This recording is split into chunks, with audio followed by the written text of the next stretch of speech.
What's up, everybody? It's Critical. I'm playing SpongeBob Boatacross. I'm commentating while I'm playing. Let's do this shit. Oh, this must be his driver's course for his boating license, and holy shit. Ooh, stuck the landing. Oh, this is... oh my. Just formed a fucking tornado with the boat doing backflips. I can't... how do I try again? I'm hitting enter. Oh. I'm gonna back up for a little more speed. Oh, guess not. Why the fuck would they put a wall there? Alright, nah. I know how to do this one though. That's what I'm talking about. That's easy stuff. This is where the challenge kicks in. Damn it! Well, isn't that just gravity defying? The boat landed on top of SpongeBob, and yet he shot up in the sky like a leprechaun on Viagra. I'm gonna get it this time. I know it. In the clutch scenario, one life left. We can do this, SpongeBob. It's just me and you and wherever the fuck Mrs. Puff is. I don't even see her in the passenger seat, but she's always there telling me I didn't complete the fucking course. She's probably sucking SpongeBob's dick as he's driving. But I finally got that. That's what I'm talking about. Slow and steady wins the race. Holy shit. This is it. The leap of faith. Speed boost. Yes. Level up. That's what I'm talking about. What do we got next?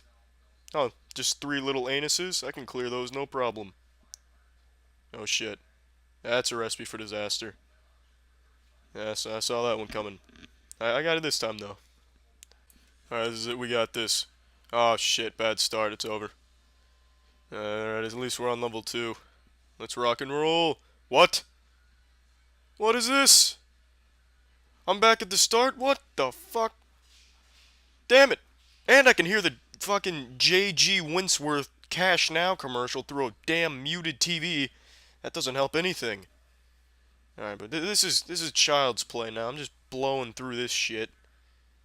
Oh, damn it. Wait, I might be able to land this. Yes, nice recovery, SpongeBob. That's what I like to see. Alright, the rest, let's just put this one in the books. That's all she wrote. We're going to level 2. Oh, God, no! Oh, I'm right there! No! Shit! Fuck you, Mrs. Puff. You look like a testicle covered in road spikes that fell in the mud. Where you even come from? You weren't even in the boat. You just flew on the screen. Bitch. Don't act like you were involved. Piece of shit.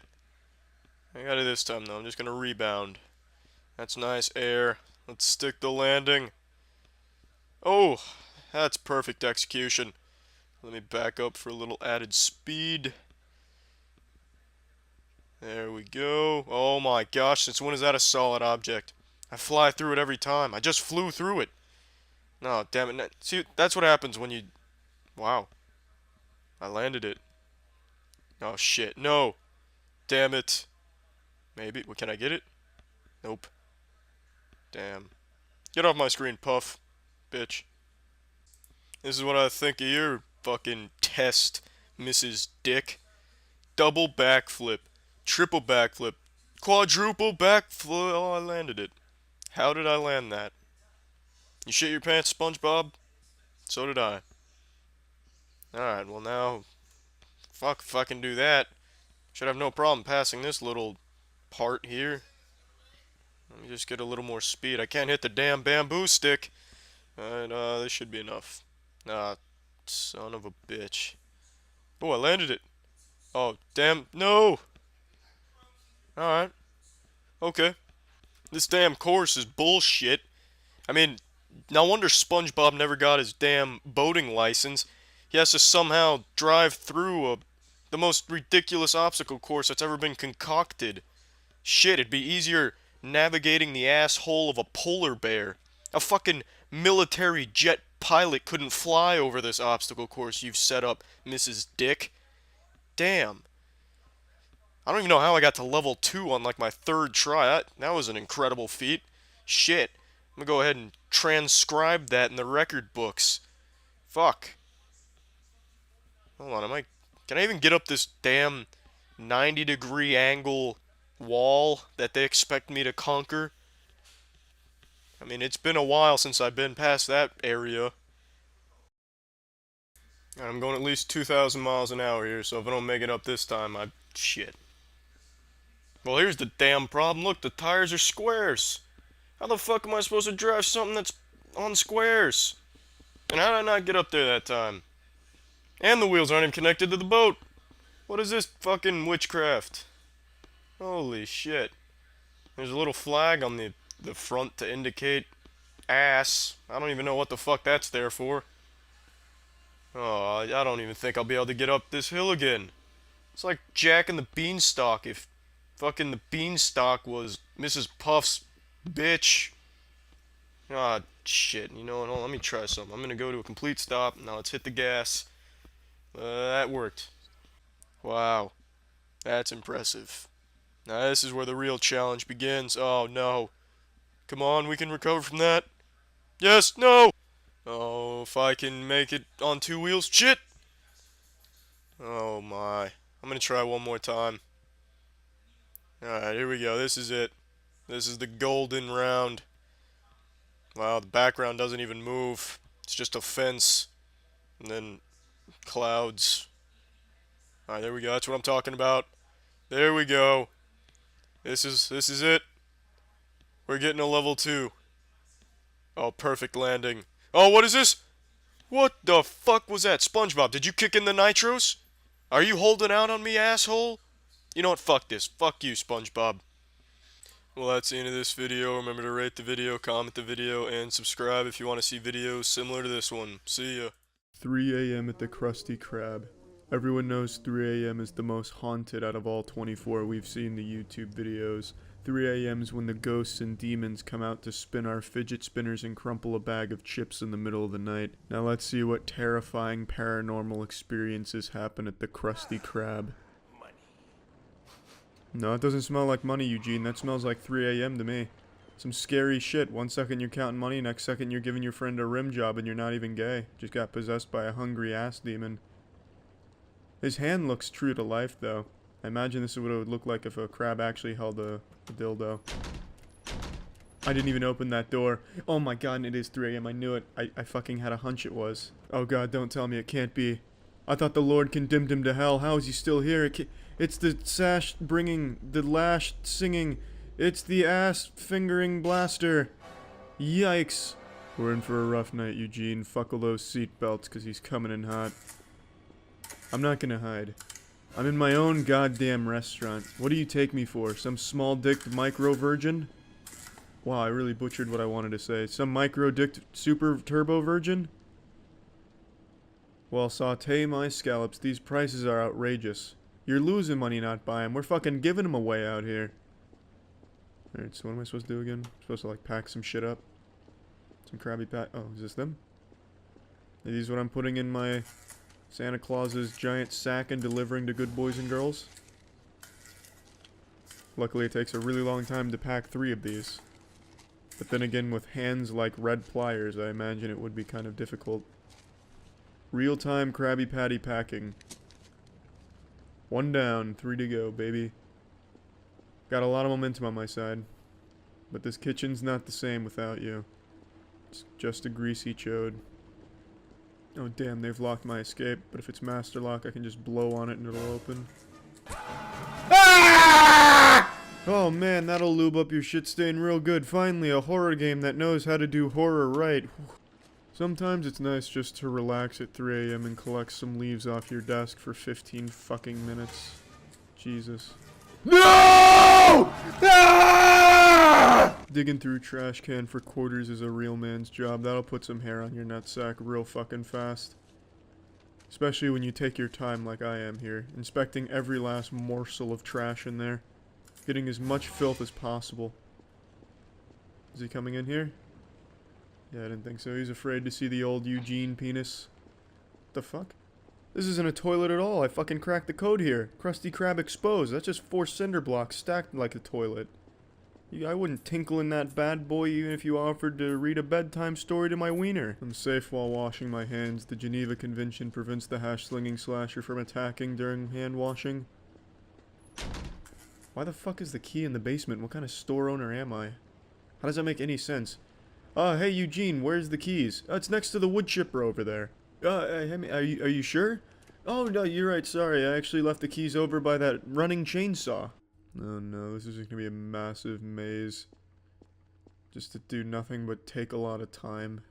That's the worst game design. It really is.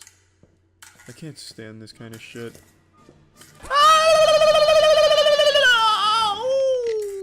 Oh man, that one got me real good. Goodness me. You ever get scared so badly you ululate? Oh baby, I see something twinkling. Oh, it's the key. Thank God. Get me the fuck out of here. How much is... There can't be a whole lot left to this game.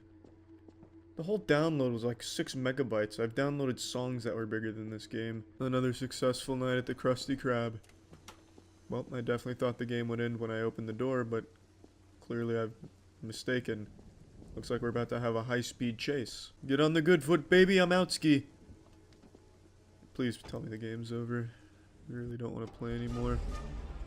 Just because it's so goddamn scary. Look at that shit. Oh, motherfucker. Yeah, service denied. Come back at normal store hours. Yes. Oh, thank goodness. It's not often where I feel really proud when I beat a game, but this is one of those rare exceptions where I'm extraordinarily proud I was able to overcome my fears of the hash-slinging slasher and win. Welcome to the Moist Meter. Today we're taking a look at SpongeBob Battle for Bikini Bottom Rehydrated. This is a modern remake of a 2003 classic. I'll let you know right now, I played it when I was a kid, but I never beat it, and I don't remember getting super into it, so this didn't have like a nostalgia boner for me, but I do love this era of gaming, and I love revisiting games like this, so I absolutely enjoyed the shit out of it. So first things first, this is a classic remake, a one-to-one remake of the original game with almost nothing changed about it aside from adding some extra content. But I mean, Mr. Krabs' voice actor still sounds like a high school student doing the worst Mr. Krabs impression you've ever heard. And the reason for that is because when the game came out, they couldn't get the original voice actor for Mr. Krabs because he was busy recording lines for Jack 2.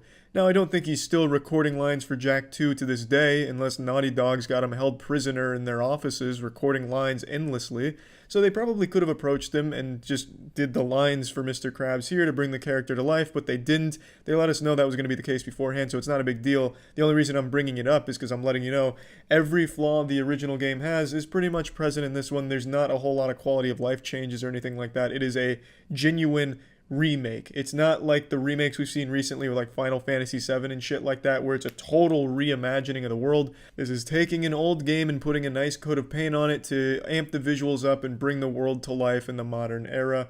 I'm just letting you know that, you can't come in here expecting Resident Evil 2 remake levels of innovation or anything like that, because it is just taking this game and making it look nicer and just bringing it back to a wider audience. It became a cult classic, and it's had a big following ever since, especially with speedruns. The speedruns for Battle for Bikini Bottom fucking bang. It has great speedrun tech. So now let's get into the game. Visually, it looks great. I think it absolutely looks wonderful. It captures that cartoony style, and it looks just more alive. It's very vibrant, and I'm just a fan of the visuals. I've always been a fan of this era of gaming. I actually think most of the games from like early 2000s, even late 90s, can actually still hold up today, because they're just unique, fun experiences, and that's no exception for Battle for Bikini Bottom. It is fun. It is just outright fun. It's a collect-a-thon game. You're collecting golden spatulas. Sometimes you're collecting golden steering wheels because Mrs. Puff just needs to shove them up her asshole or something, and then you get a golden spatula for that.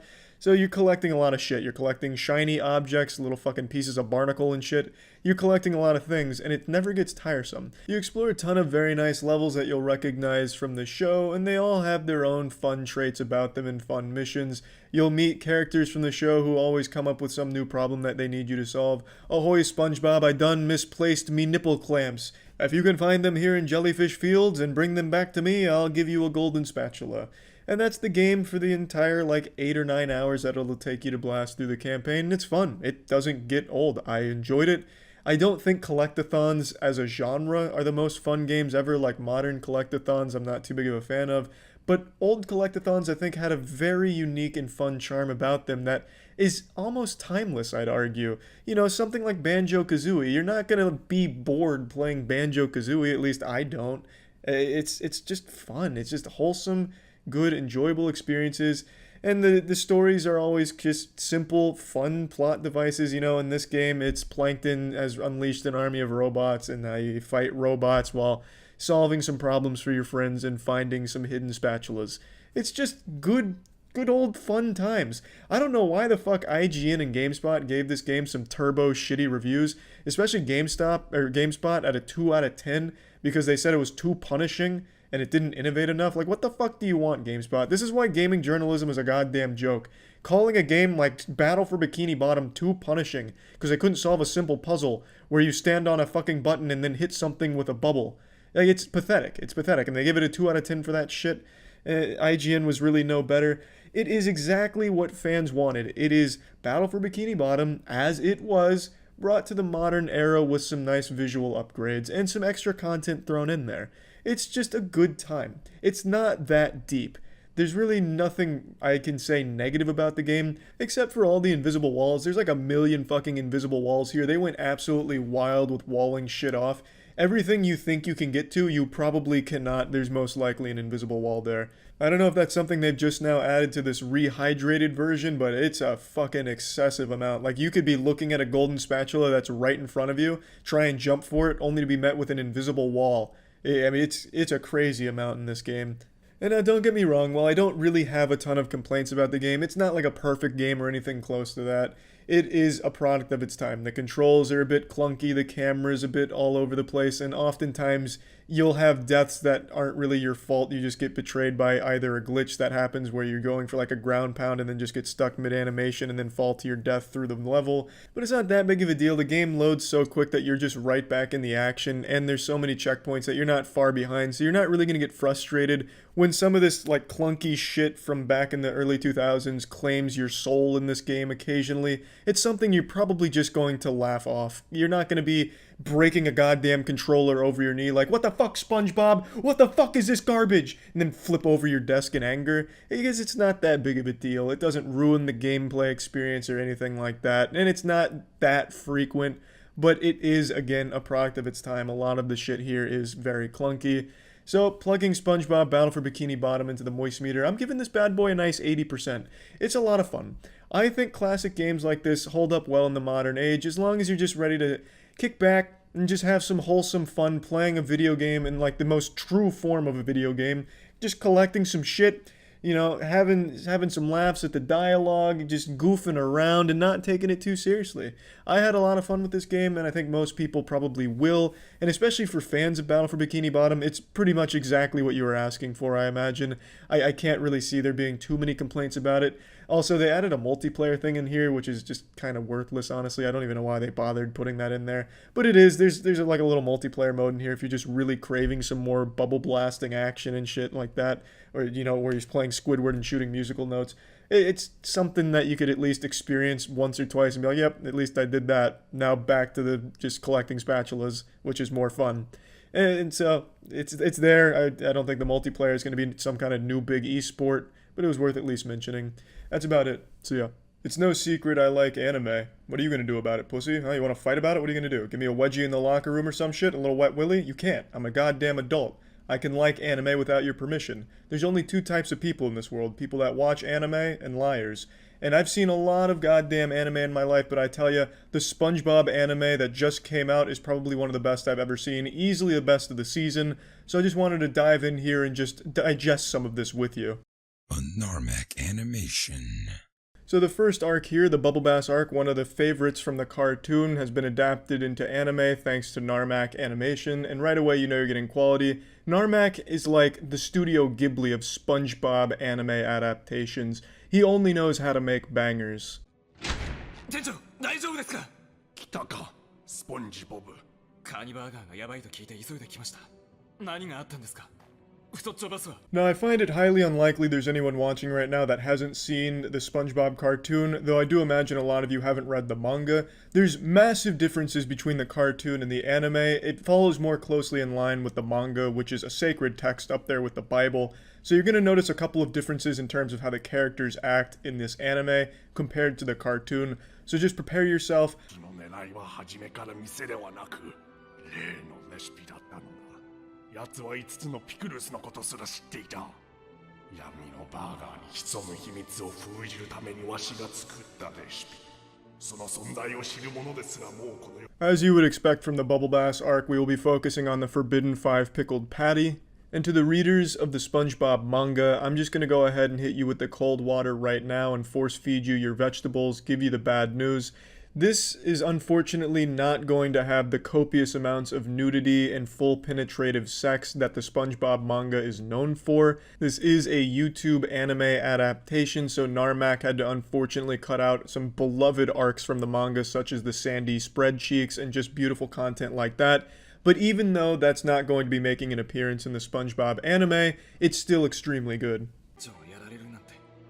なら一刻も早く取り戻しに行かないと。すでにイカルドを向かわせている。何としても奴がクラゲ草原を出る前に取り戻さねば。向かわせた。一人で行かせたんですか。そんなの死にに行くようなものじゃないですか。それでもあれはあのレシピだけは奪われてはならないのだ。Mr. Krabs was faced with an impossible decision. After giving his all to stop Bubble Bass's rampage at the Krusty Krab, he had to make the painful choice to send Mr. Squidward after Bubble Bass to try and stop and retrieve what was lost. Mr. Squidward's no fucking idiot, alright? Mr. Squidward knew that this was likely a suicide mission, but still, he accepted it because he knew he was fighting for something bigger than himself. I wouldn't be surprised if Mr. Squidward was the one who volunteered to go after Bubble Bass and Mr. Krabs tried to stop him. この職場がどういうところか知ってて今までやってきた。スポンジボブよ。いつかお前も真実を知る日が来る。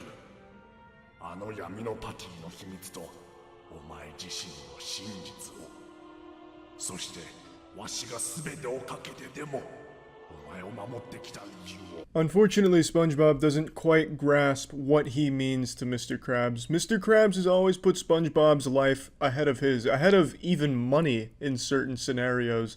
And SpongeBob going on this reckless mission to try and save Mr. Squidward has really put Mr. Krabs in between a rock and a hard cock here. He knows he can't go and stop SpongeBob, and he knows he can't just let Mr. Squidward die. His soul is tearing in half, and you can really feel it thanks to the incredible voice work here.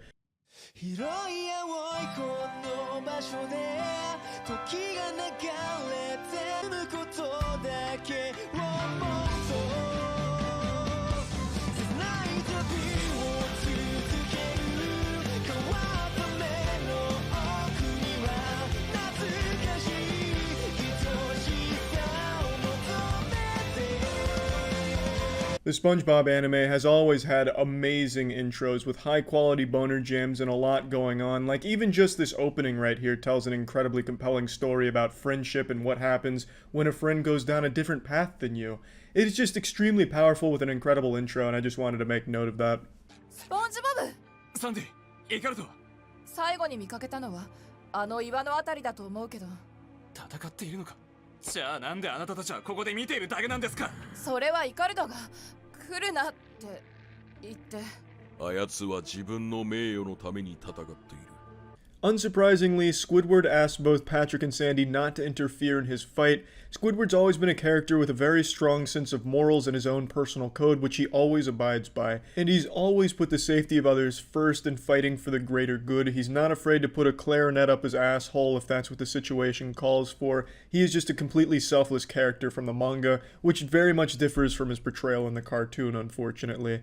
Now, I was a little bit surprised that Sandy didn't interfere because Sandy's always said, you know what, fuck pride, fuck honor, it does no good, it just gets you hurt. Patrick, I'm not shocked. You know, Patrick has always been a character that's been very much ingrained in this belief that one has to abide by their code in order to be a man. So Patrick not going down there to help makes sense. I just feel it might be a little out of line for Sandy's character, but for Patrick, I totally get it. And for a lot of fans of the cartoon, this may be very jarring to see Patrick this serious, but he's always been this serious. In fact, it's almost an injustice what they did to Patrick in the cartoon. But I understand why they dumbed him down for the cartoon, because he was just a bit overpowered in the manga. So I absolutely get it, but it's lovely to see him in a return to form here. Fills me with jubilation to see the noble Patrick Star Samurai in full glory here in the anime again. 大切なものを守れる強さ、絶望に立ち向かう勇気、イカルドは確かめようとしているのだ。自分にもその強さ。そんなくだらないことを本気で信じてるんですか。あなたたち二人が強いことは僕が誰よりも知っています。そんな強いお二人がイカルドの勇気やらプライドやらって言葉を鵜呑みにして見殺しにしたと言うんですか。フレンドの F はどこ行ったんですか。スポンジボブ Oh, that line, what happened to F is for friends. That is the powerful kind of writing you can come to expect from the SpongeBob anime. So fucking good, so profound. SpongeBob was able to just throw this whole idea of honor and pride right on its head and say, you know what? What good is it when, as friends, we just let a friend die? What happened to F is for friends? One of the most powerful quotes I've heard in anime. This is up there with the bone of my sword, people die when they're killed. It's one of the best. でもスポンジボブとイカルドはいわば同じコインの表と裏。二人とも拙者を震わせるほどの何かを秘めている。そしてあの何とも言えぬ顔がまたかっこいい。予言では醜い怪人が全てに死をもたらすと言っていただろう。大丈夫、奴らは違う。二人ともかっこいいから。The wise sea star sage speaks. He's of course talking about the ugly barnacle prophecy, which I'm sure we're all familiar with. Even if you've only seen the cartoon, I'm sure you've at least heard of the ugly barnacle prophecy. It's a very popular one, up there with the Mayan calendar 2012 shit. And Patrick Star is reassuring both Sandy and the viewer that both Squidward and SpongeBob are just far too attractive to be subject to that omen. Sandy was on the breaking point. She had just watched Squidward march to his inevitable demise at the hands of the malicious Bubble Bass, and now she just watched her best friend SpongeBob fucking cliff dive here, doing the exact same thing, potentially facing the same fate. But the calming words from Patrick were enough to bring her back and help center her again. この岩じゃない。これはただの石だ。初代の武器がこんなところにあったなんて。よし、これならいける。あとは。I absolutely love the foreshadowing. After stumbling upon an ancient weapon of the pioneers, SpongeBob makes a quick little mention of perhaps this weapon will come in handy at some point in the future, hinting at perhaps Season 2 following the Mrs. Puff arc, or maybe even unleashing the goofy goober within. There's really no telling yet. Maybe even in this episode he uses his ripped pants special move. The possibilities are limitless. All we know now is maybe The Rock will play a role in that at some point. なんでここに。イ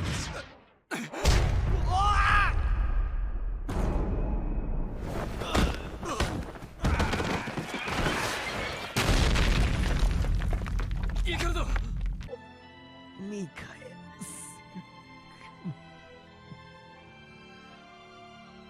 クラリネットも真面目に。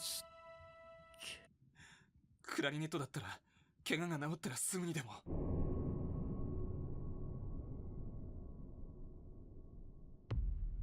いか。あれ。After retrieving the syringe from Bubble Bass, Squidward takes a devastating blow and unfortunately meets his end right in front of SpongeBob. You can feel the heartbreak. You can actually tangibly taste it, even smell it, roaming from jellyfish fields right to your fucking nostrils through the computer. This is the powerful kind of animation and voice acting you would expect from something like the SpongeBob anime, and it really sells it. I gotta be honest, when I first saw it, I'd be lying if I said I wasn't tearing up. It really is a powerful scene, and, well, it just causes SpongeBob to snap. どんなに頑張ってもお前はあの時ピクルスを忘れて客に品を出しちまった救いようのないコックなんだよ。仲間一人救えないお前は名前をサクセスのやつからフェールドの F に変えた方がいいんじゃないかなあ、スポンジボブ。黙れつってんだよクソが。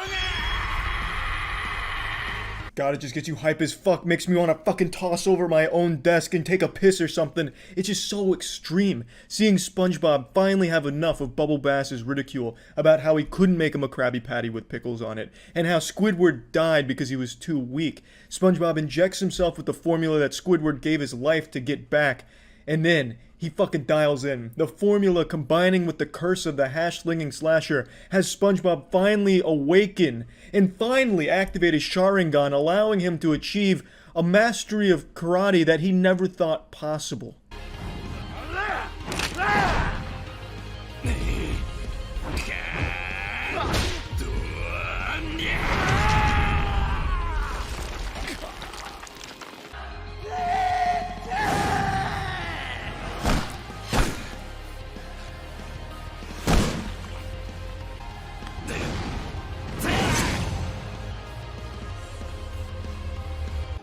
この俺の腕をスマッシュ。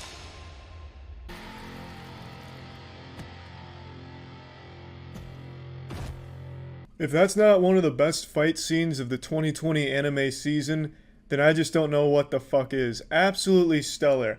I love the crescendo of music. I love the shredding on the guitar from fucking Buckethead or whoever's shredding on that bad boy for the SpongeBob anime. It's just incredible. Everything works together so beautifully. It's lovely to look at. I do, however, wish there was a little bit more. I would have liked to see a bit more of Bubble Bass's power since we didn't get to see a whole lot of it. He did, however, just fucking blast Squidward and kill him in one shot. So it does give you a bit of a gauge, but I would have liked to see a bit more from Bubble Bass. I'm sure he had a ton of other moves, but I imagine just given this being the first arc, they didn't want to dedicate too much to showing off Bubble Bass, and just wanted to show off more how extreme SpongeBob can be. And SpongeBob popped the fuck off, as you would expect. SpongeBob's always been one of the most powerful characters in anime. Typically the debate goes, who's stronger, God, One Punch Man, or SpongeBob? And SpongeBob is always very close to taking that one. So I love seeing him just unleash it all right here, put it all on the line, after seeing his best friend just get destroyed right in front of him, using the secret formula. It's just everything worked together so beautifully here for this fight.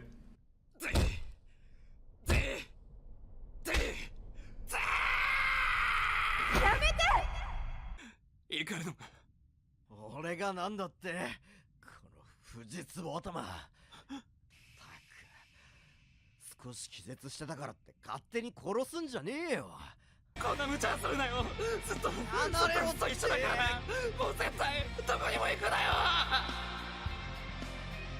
And that's where the Bubble Bass arc comes to its satisfying conclusion. Narmak absolutely fucking crushed it here with this, and it makes me extremely happy to see all of that hard work being rewarded. He said it took him around 6 months to make this. He has actual professional voice actors here doing it. It's just an incredible job all around.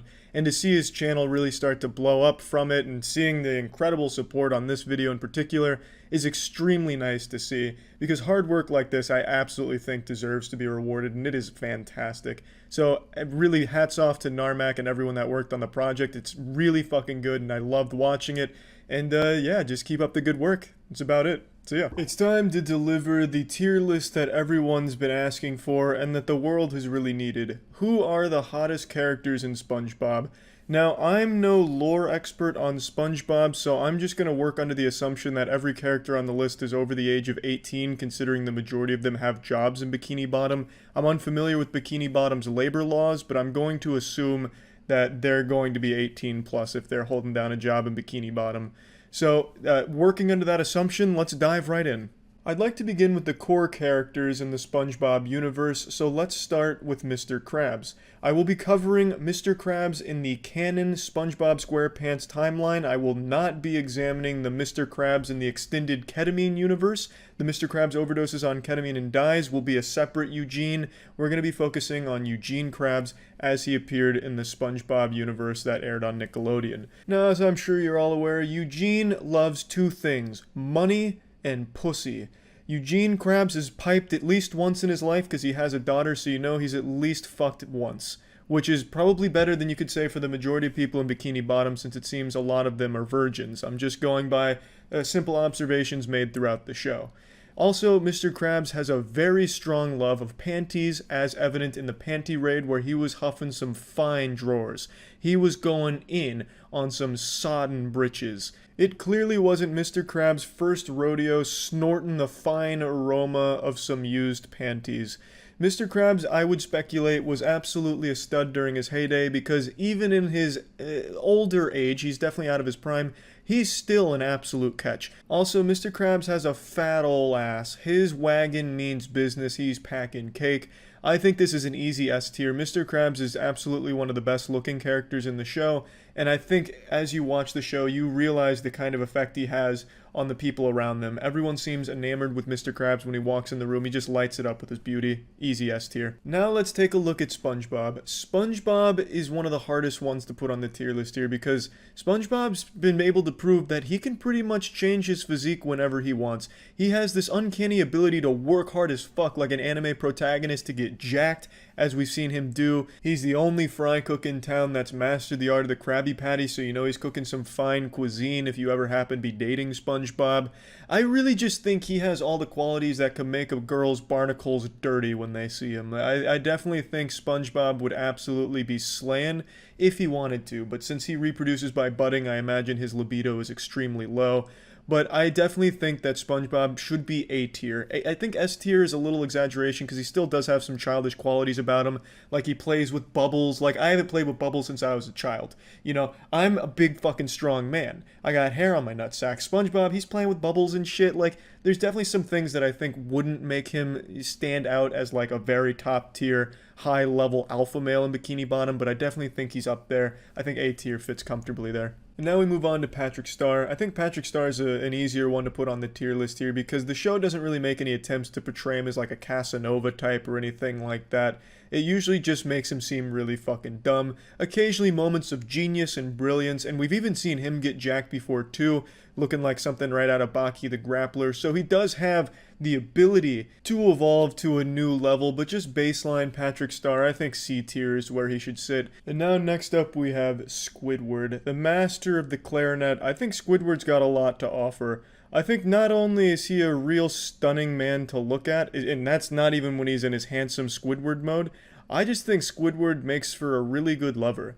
You know, he's got a million fucking tentacles out there. We've seen him use them in all kinds of crazy ways. Like, this guy is basically any weeb's wet dream. He could actually make hentai happen for you in the bedroom. And of course, we need to mention handsome Squidward, where he looked like the perfect man. When Squidward was in handsome mode, he looked like what God intended men to look like. He was really on a whole new level compared to all the other Sigma males in Bikini Bottom, so I'm just gonna go ahead and slap Squidward at an S tier. Next up, we have Sandy Cheeks. I believe in the entire SpongeBob show, she has the most porn drawn of her, which probably tells you something. Sandy Cheeks, I think, is a very high-level hot character in SpongeBob. Sandy can often be seen wearing a bikini in the show, and then, whew, good lord, I don't remember my first erection, but I wouldn't be surprised to learn that it was during a SpongeBob episode with Sandy Cheeks rocking that fine two-piece, I'll tell you what.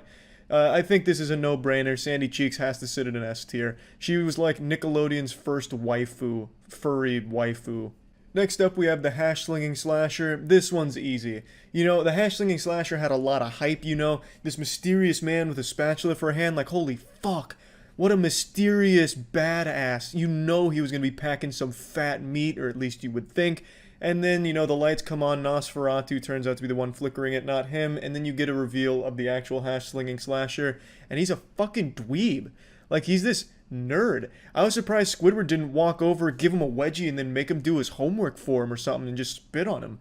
Like, the hash-slinging slasher was revealed to just be a giant geek. So, you know, he's definitely not hot. I mean, it's kind of cool that he's like a little dinosaur-looking thing. Like, he kind of looks like Yoshi with a spatula. So, I mean, that's kind of cool. And I think that's enough to save him from the F tier. I'm giving the hash-slinging slasher a D. Next up, we have Karen Plankton, which is a sex robot that Plankton made and married. And I have to say, I don't think it's Karen's fault, but I don't think she's very high tier. I think she has a great personality, and I think she's been programmed very well, but just the actual casing that she's in, I think is just suboptimal for fucking. Like, there's no orifices for Plankton to put his cock in, so she's unable to really function as the sex robot that he designed her to be. But it's not her fault, because she didn't ask to just be like a computer on a stick, right? Like, I just think if Plankton had gone back to the drawing board, put some big honkers on it, like some milkers, I think Karen really could have been something big in the SpongeBob sex robot universe that they were clearly trying to launch there, the side arc. But they played it a little too safe with Karen, and I don't think she was able to really reach that top tier level. So I'm just going to place Karen at a C tier because I think she's got a wonderful personality with a lot of potential. And I would love to see the SpongeBob cast and creators try and tackle a different kind of sex robot in the show, perhaps. And now, naturally following Karen, we're going to go ahead and look at Plankton. I think Plankton's got a lot to offer. I think he's a great height. As most people know, the shorter the better. So Plankton, I think, has that going for him, being at that nice, petite level. He doesn't really have a whole lot of muscle definition, and he only has one eye, but I think he's got a beautiful eye. I think he's really... you know, granted, he does suffer from a bit of a anger problem, but other than that, I think Plankton just looking at the guy, you can't help but just be taken aback by how good he looks, and I think it's because of his stature. Being short really helps in the dating world, as most of you know, and that's definitely Plankton's strongest suit, so I'm going to give Plankton B tier. Next up, we have Mrs. Puff, and I'll tell you what, she will make those pants puff up. She is so kawaii. Mrs. Puff, I think, is just absolutely spectacular. She is gorgeous. And it's no wonder that she's won the heart of Eugene multiple times. You know, she can be a bit strict when it comes to boating, but I think that's good. I think you'd want that. She's just wonderful, really. If you don't think Mrs. Puff deserves to be an S tier, then you're a fucking psychopath. I don't know what to tell you. Next up, we're just gonna speed run this one because it's easy. Larry the Lobster, S tier. Do I even need to explain it? Man's buff as fuck. He's literally a lobster, so he's basically immortal in the first place. He's also super nice. He's just like the nicest fucking guy in Bikini Bottom, despite easily being the strongest. That man could snap anyone in Bikini Bottom in half and then eat their fucking bones. Like, Larry the Lobster could easily run this shit if he wanted to, but he chooses not to. He's just a law-abiding good guy. He just likes to hang out, party, you know, do some fucking Budweiser butt chugs. Like, he's just a guy that likes to have some fun, who also happens to be an absolute alpha. Easy S tier for Larry. Next up, we have Flats the Flounder. This guy's just got a bad attitude. This man's been hanging out on Twitter for too long. He's just got a chip on his shoulder, mad about everything. He looks like a fucking traffic cone. This is an easy one. Flats absolutely living in that F tier all day. Next up, we have Bubble Bass. Bubble Bass was, of course, famous for hiding the pickles under his tongue. He was just a big scam artist. This guy, I was surprised, didn't start preaching about atheism. He looks like kind of a Redditor, infiltrated Bikini Bottom and tried to cause some chaos. There's not a whole lot to like about Bubble Bass. I think this one, without even needing to dive deeper into the lore of Bubble Bass, it's clear why he would be in the F tier. Now it's time to look at David Hasselhoff from the SpongeBob movie. The Hoff is a pretty hard one to rank. I think David Hasselhoff is definitely above the C tier at bare minimum, especially when you look at classic, prime-time David Hasselhoff when he was eating cheeseburgers off of the bathroom floor, back when David Hasselhoff was synonymous with sex god, and he was at the top of the food chain, top of his game, when he entered the Goofy Goober SpongeBob movie. He was looking real fucking good, putting them in between his giant bulging titty muscles, those pecs closing in like a fucking missile silo and launching the crew. I think David Hasselhoff is absolutely A tier. The only reason he's not S tier is because we didn't get to see enough of him. I just wish we got to see more of David Hasselhoff in the SpongeBob universe, really. There's so many other characters in SpongeBob that I believe should be put on a hottest characters tier list, but they'd be like 2 hours long, so I'm just going to go ahead and stop it here because I think these would be the most highly requested ones to see where they'd accurately rank on a tier list of sexiness. So yeah, anyway, that's about it. See ya. Favorite game, such a classic. Yeah, this has been out for a little while. I haven't played it yet, so I'll probably do like normal playthrough, then start looking at the speedruns. The speedrun for this game, from what I've seen, doesn't look all that cool, but I feel like I could probably get the record, so I'm going to at least try. The record's like 3 minutes 40 seconds, I think, so we'll see if I can beat it. Who currently has the world record? I don't know. I only looked it up briefly. There's only one category. There's no like glitches in the game. It's just you play through the short game and it's like fast. I haven't found anything with glitches. So, we're just gonna try and do it faster, I guess. SpongeGlock SquarePants, I imagine, takes place in the same universe as Mr. Krabs overdoses on ketamine and dies.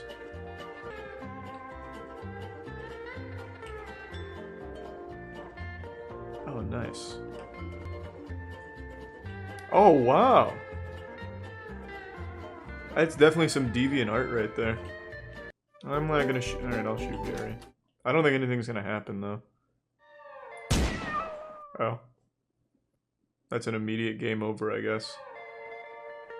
Is this like a speedrun route then? Like, execute Gary %? Because, I mean, that does end it. Let's see. I'll get the world record here.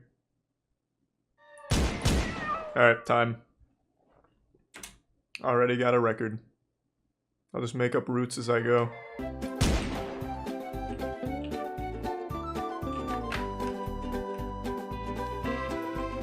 Oh god, he's gonna kill himself. That's huge.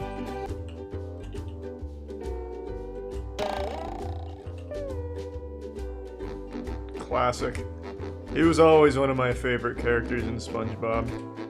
I think in the speedrun you start by talking to Mr. Krabs.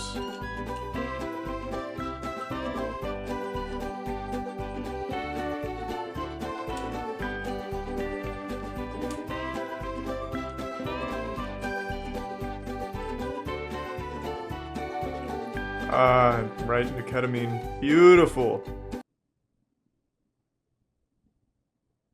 Just let him kill himself. Well, I mean, I guess that's fine. Oh.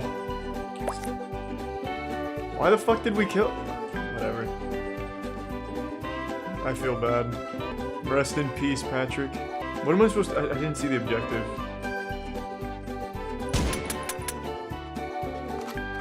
Alright, this guy's a tank.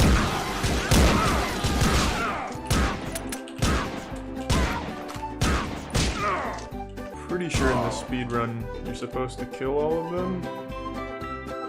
Could be wrong. Damn, this guy's getting a fucking crazy wedgie now. I'm a little disappointed he didn't program ass cheeks or anything on him. That's the attention to detail that you need to have for a AAA title. Like in Resident Evil 8, there's full, like, labia on some of the characters. Nothing from Bubble Buddy. What the fuck am I supposed to do? I have to kill Sandy?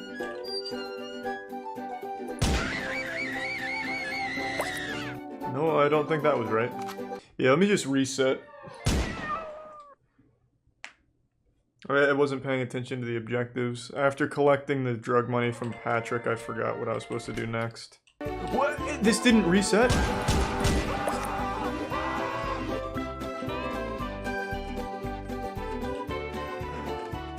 What am I supposed to do?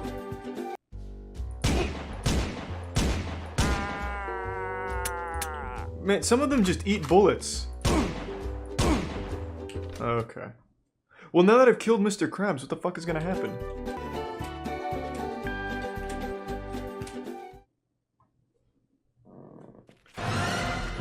Thanks, your mom.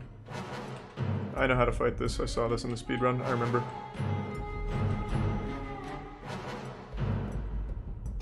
No different than the Mario 64 Bowser fight.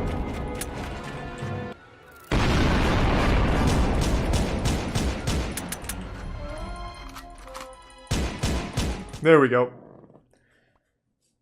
Pretty clean final Mr. Krabs phase there. Had to resort to the AGDQ safe strats in order to squeak it out after a botched phase 1, but we're good. We still got it. He's not even bunny hopping, I'm not impressed. Ooh, but the Bubble Buddy Goomba stomp, pretty clean.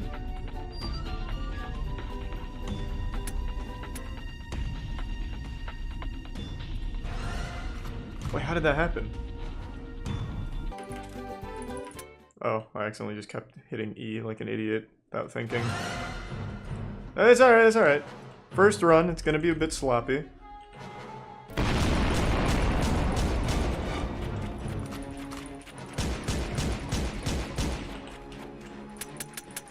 What? Didn't I reload? God damn it! It was a bad run. Run was dead when I accidentally kept starting the dialogue over with Mr. Krabs. That is a PB though. That was like a what? 125 or something? Something I fucking forgot. I think I'm getting it. This is definitely faster. That was so fast! And Jesus Christ. Magician coming in. Fucking wizard here. That's me spamming it significantly slower.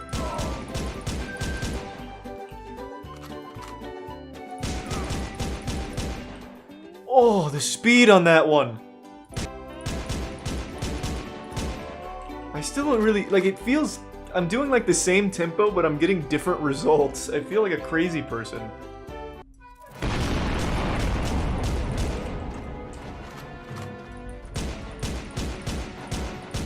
Okay, now all of a sudden I can't shoot very fast. Very good. Reload!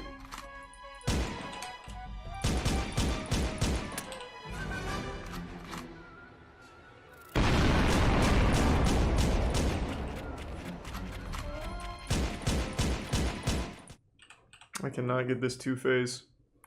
I felt like I was firing so fast in Bikini Bottom, but on Mr. Krab's true final form Galactus, I am unable to, like, get the double shots to work. Thanks to Tier 1. Hey, that's the developer. Thanks to the Tier 1, Morris. Thanks to the resub, Alan. Can you patch the game and just add a machine gun or something so I don't have to worry about timing these shots? How does SpongeGlock compare to Mr. Krab's overdoses on ketamine? They're cousins. I wouldn't say they're like super closely related, but okay. Just immediately restart. I don't know why I couldn't move forward. But they definitely take part in the same universe, which is good.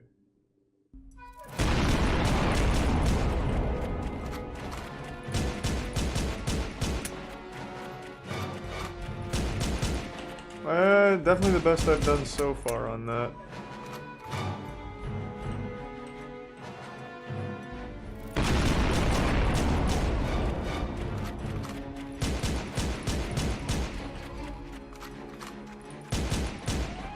Pretty close, pretty close. Okay, hold on a minute. We're starting to figure it out. My third eye is slowly opening. Pretty fast, actually. And then using the same tempo!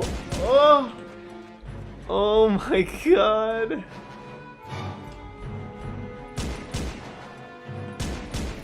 Like, it just doesn't make any sense. This is making me so sad. It looks so easy. Except the fucking shooting. I just don't know what to do. I haven't changed tempo. Like, I am doing the exact same count in my head for every click, but my speed on every single one of these reloads is completely different.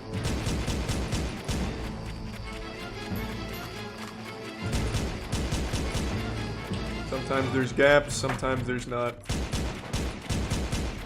See, like, I just don't understand.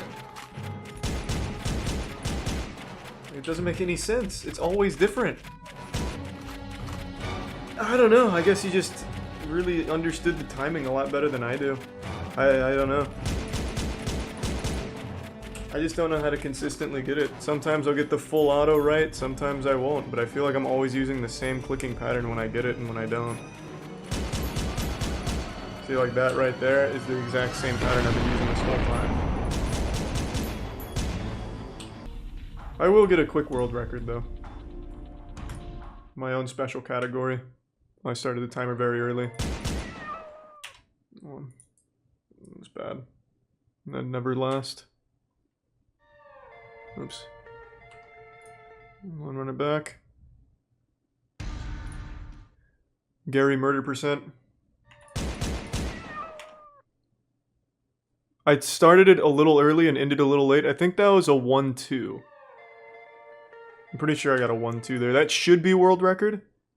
Considering I just made it up, so that should be fine. I think 1-2 will stand.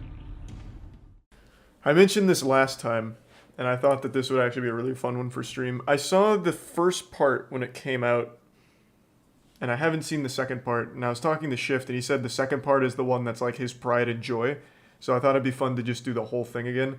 Bikini Bottom has one of the most interesting fucking speedrun histories of any game ever. It's so wacky. And not many people apparently know how crazy it gets, so I thought this would be a really fun one. Battle for Bikini Bottom Rehydrated is slated to release this year on all current generation platforms and PC. You might be asking yourself, why? Ladies and gentlemen, I'm SM. In 2002, SpongeBob SquarePants Revenge of the Flying Dutchman was released for the PlayStation 2 and GameCube, making it the first entry in SpongeBob's 3D lineup. And this game was not initially received as a treasure. This shit's ass. What the f is that? SpongeBob betrayed us! Oh, it's from the lost episode. Or burn. I remember that. Burn. Burn, I say. Burn. I forgot all about that. Should not be played. SpongeBob SquarePants Battle for Bikini Bottom. We're cooking. A 3D platformer and adventure game with a simple plot, Plankton creates an army of robots to procure the Krabby Patty secret formula, and they run amok. You, as SpongeBob, and his best friends Patrick and Sandy, must foil Plankton's scheme. The game, despite receiving mixed reviews upon release, became a huge success. Pretty and set good the though, all SpongeBob things video considered. game franchise ablaze. The game sold Higher than, like, 3.22 Cyberpunk. million copies worldwide across all consoles, with the PlayStation 2 version contributing more than half of those sales at 1.7 million. The game's fans, where were they? Well, the fandom still existed, but it was scattered, ununified. Unlike those of other popular games Like from Chaos its era, no Emeralds. serious efforts to keep the game alive and interesting gained any traction. It seemed Battle for Bikini Bottom had missed the golden opportunity of riding the internet's rapid growth during the early 2000s. God, this is so nostalgic. I don't know how many people will remember, but Siglimic made Twitch. Twitch is forever indebted to Siglimic. The only time Twitch ever really started to pop off was when Siglimic was doing Mario runs. Oh my god, it was so good. Oh, those days. I remember spending like most of a summer watching Siglimic's runs on Twitch. That was like the only time people would ever talk about the site, because Justin TV had just fizzled out, and then it was all on Siglimic's shoulders to carry an entire live streaming site by his fucking self. So good. Those runs were legendary. Would someone like to try this speedrun? It would be getting 75 golden spatulas, then beating the final boss. Maybe someone could do a 100% run if it isn't too long. The game's kind of long, so multi-segmented runs will do. These cries for attention were usually met with contempt from more established members of the speedrunning community. Hey! You! Requesting runs around here rarely gets anywhere. Since you seem to have enough interest in a run to post a topic, why not you? True! Get fucked. He didn't. Over 1 year after the creation of KT's thread on August 18th, 2011, a user named Yoshimaster replied saying that he got a run that was around 2 hours and 30 minutes long, using a new, groundbreaking glitch. He posted a video containing a wait, this maneuver on glitch the was Jellyfish found Fields back taxi then? pad, which resulted in an odd glitch that appeared to allow SpongeBob to go out of bounds without being stopped. Holy shit. This glitch, which later became known as hand disabling, is performed by leaving a zone with the hand on screen. The game would usually prevent the player from jumping into this ditch to collect the spatula before accessing the challenge, but with Yoshimaster's new glitch, he could collect the this guy spatula really without fucking being busted it stopped. wide open But the early. big time save from this. Meanwhile, KT had claimed another world record of 2 hours and 37 minutes on October 24th, 2011, still with no video available. On October 23rd of 2011, why are they accepting that KT then? claimed he'd achieved. When he finally found means of capturing his PlayStation 2's gameplay, KT claimed he recorded a full run and was, editing out the loading screens Oh my to God! avoid This guy's a sacrificing fraud! too much valuable time. May 24th, 2012, Rocky. Cole posted several videos containing new strategies, which actually included the Robo Sponge Skip found by Jaylun2, and also the long-awaited police station climb. That's right, Cole figured out how to reach the top of the police station by bouncing between the hub barrier What a and the cool police way of station doing walls it. repeatedly. This discovery truly established Cole as an abstract thinker and a problem solver. It seemed all this time while Cole was working on sequence breaking and reorganizing spatulas, the task community was trying to straight up skip the entire game. Yeah. As 2012 carried on, it became clear. Fun fact about that, when Rehydrated came out, there was a way of basically skipping the whole game. How did it work again? You could basically beat Rehydrated, and I think it was 2 minutes. Let me see what the record was. Don't know if you still can.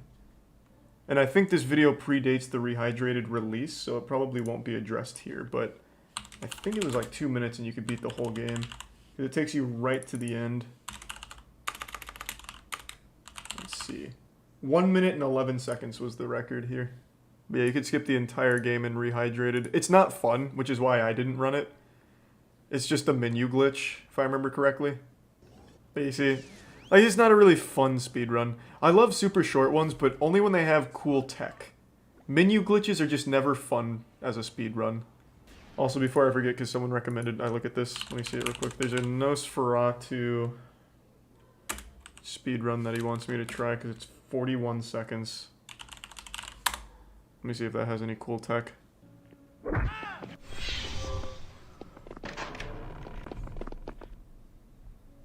This does look kind of wacky.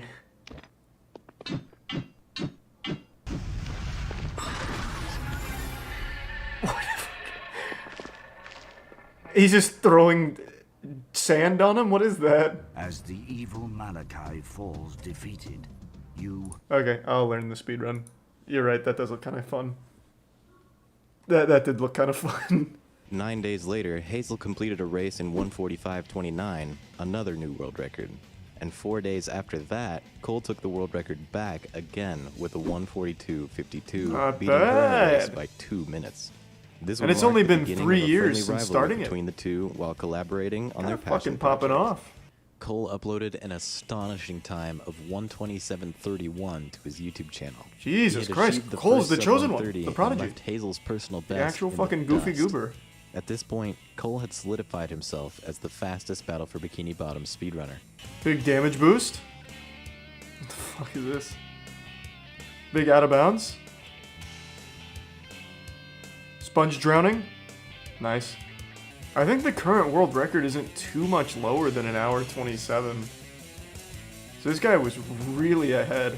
And on August 17th, 2013, Cole pulled off some really sick shit. That was cute. Gave it that old, like, Quake Ultra Kill shit. Or Unreal Tournament Ultra Kill shit. Yeah, this game just goes fucking hard for no reason. Oh. Holy crap. In its place, SpongeBob's Dream was completed earlier than intended by the developers. Thanks to Cole's Fuck the original developers. breaks from 2012, it's possible to enter SpongeBob's Dream before unlocking the third Before I level. forget, I wanted to look this up before actually starting this. What else did they make post Battle for Bikini Bottom? I think this was like their actual only game. Like they closed after this. Curse of the Flying Dutchman or something. They were Heavy Iron Studios, right? Yeah. So Battle for Bikini Bottom, 2003. Then they made SpongeBob SquarePants movie. They made the Incredibles game and the Incredibles Rise of the... So they only ever made like video or cartoon or animation video game tie-ins. In 2020, they made a Pac-Man game. 2017, they made something called Amazing Odyssey. 2015, something called Fat City. And then something called Harley Pasternak's Hollywood Workout. What the fuck is that? What is Harley Pasternak's Hollywood Workout? What could that If you've been possibly paying even attention mean? Pumping those elbows and arms forward and back. Man, imagine making Battle for Bikini Bottom and then making this. Picture yourself What a glow up.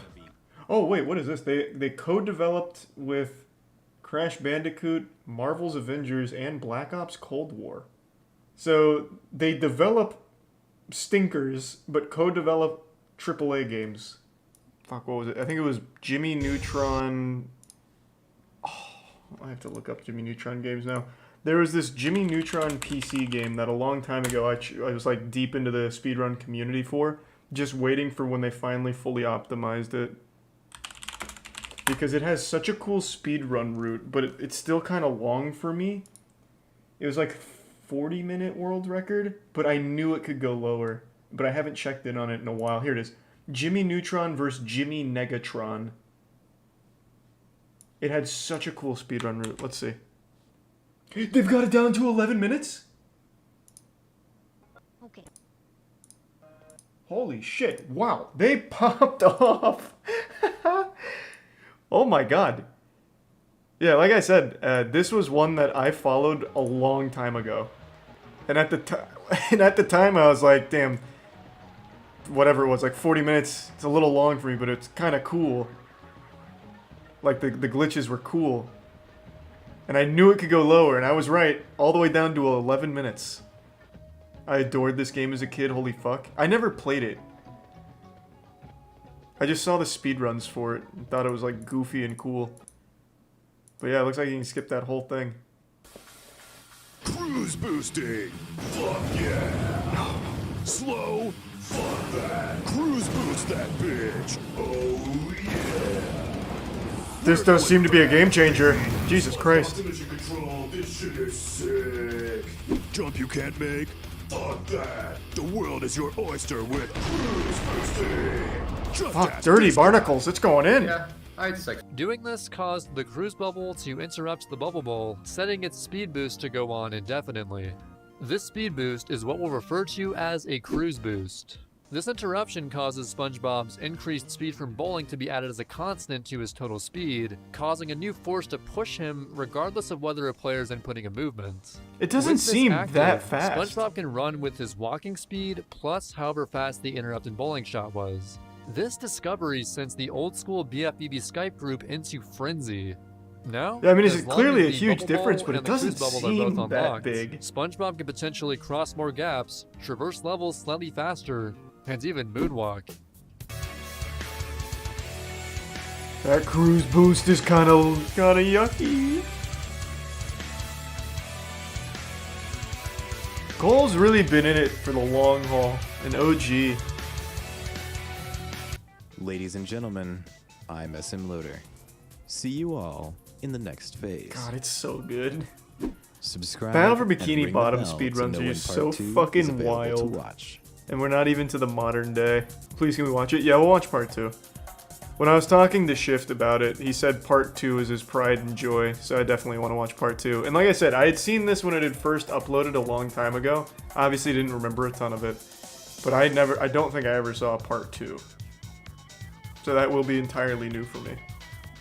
With experience collecting every spatula in the game in a variety of scenarios, Fuff's movement would quickly evolve to the best the game had seen up until this point.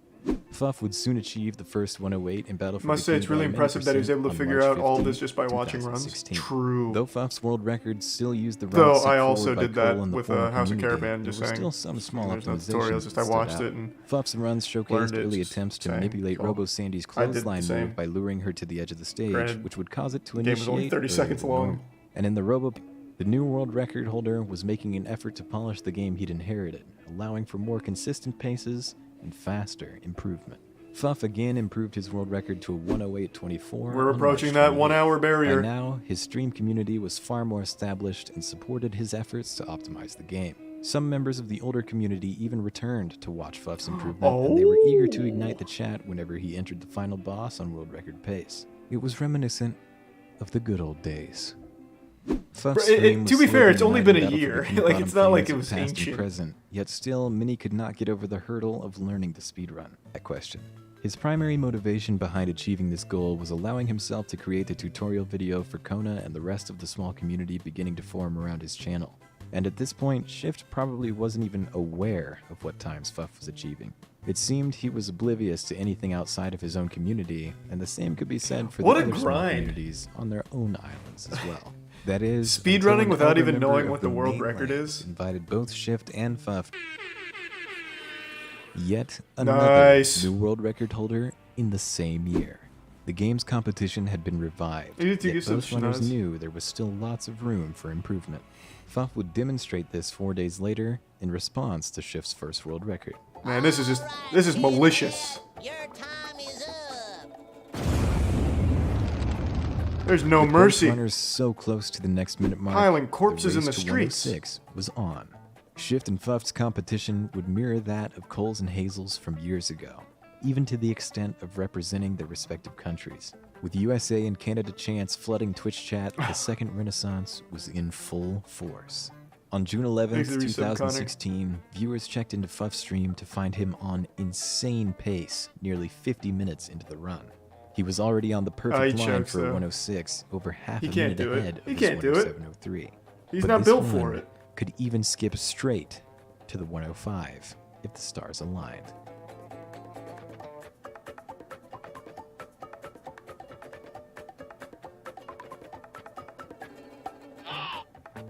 Yep. Choke. Blew it. Oof. Stinkmaster.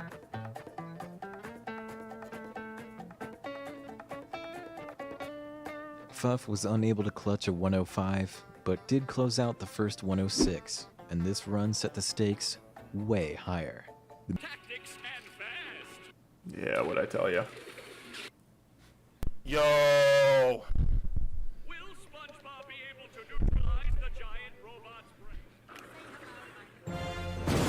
Let's go! Shift reclaimed the world record by a margin of As you 8 get to seconds, Boston. bringing it back to the USA. With both runners actively grinding, the community wondered who would achieve the first 105. Fuff's best paces were faster by far. Then from out of but Shift's nowhere, consistency with Ms. major Kiff tricks gets allowed it. him to compete. Then finally, on June 27th, 2016, race. the first 105 Sleep well. in Battle for Bikini Bottom 80% was achieved.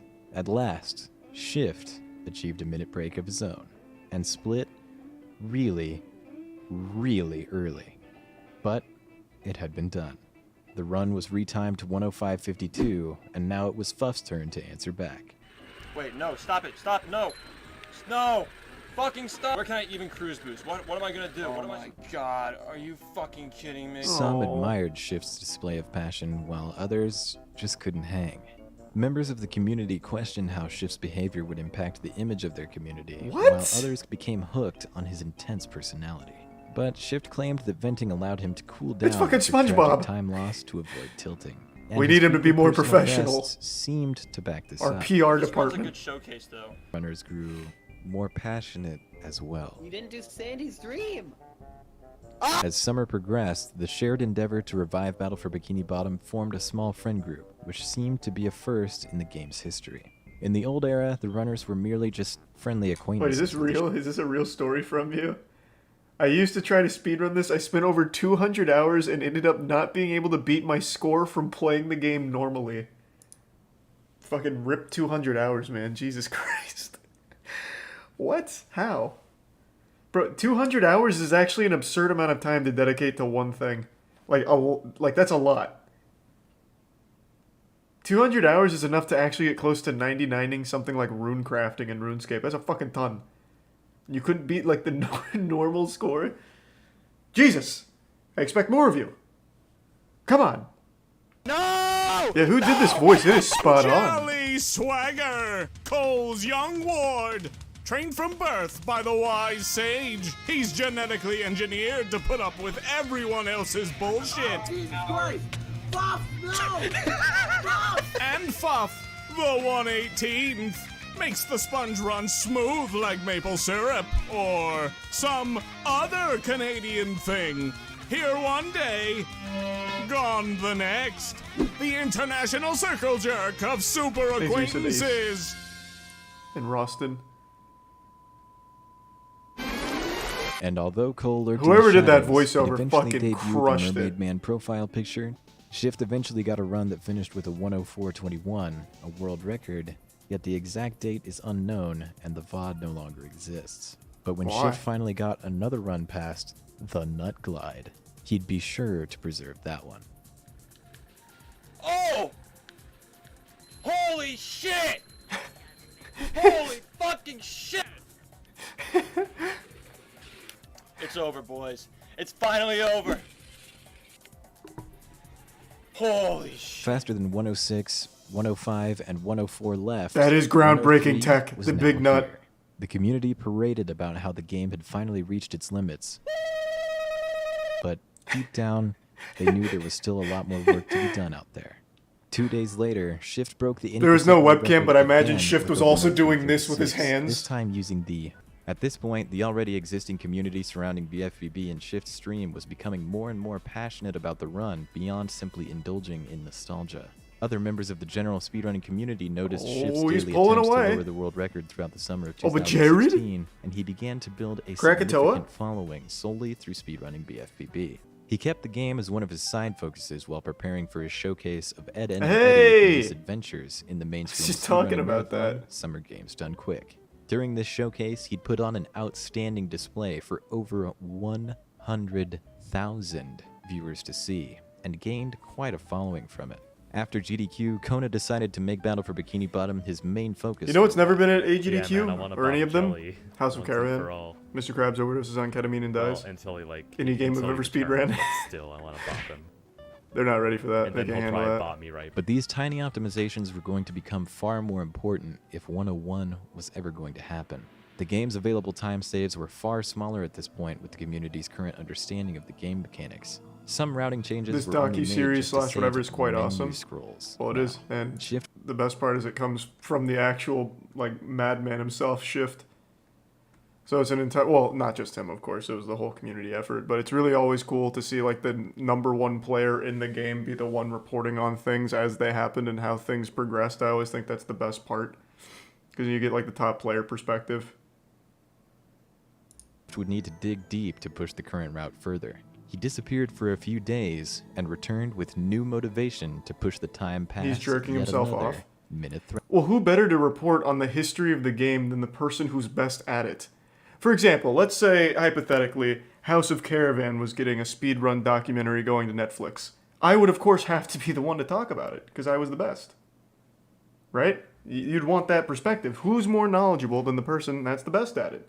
Now, as long as you don't check the speedrun records for House of Caravan, it would make sense. Watch Battle for Bikini Bottom throughout An unbiased view. With so many outlets to watch the Bro, game, it's not politics, it's speedrunning Battle for Bikini Bottom. The group made sure Why do you to need keep an the full unbiased 80% view? It's just a tutorial, fucking along history with of the the portal to their speedrun. friends' streams readily available for What do you mean? anyone tuning in.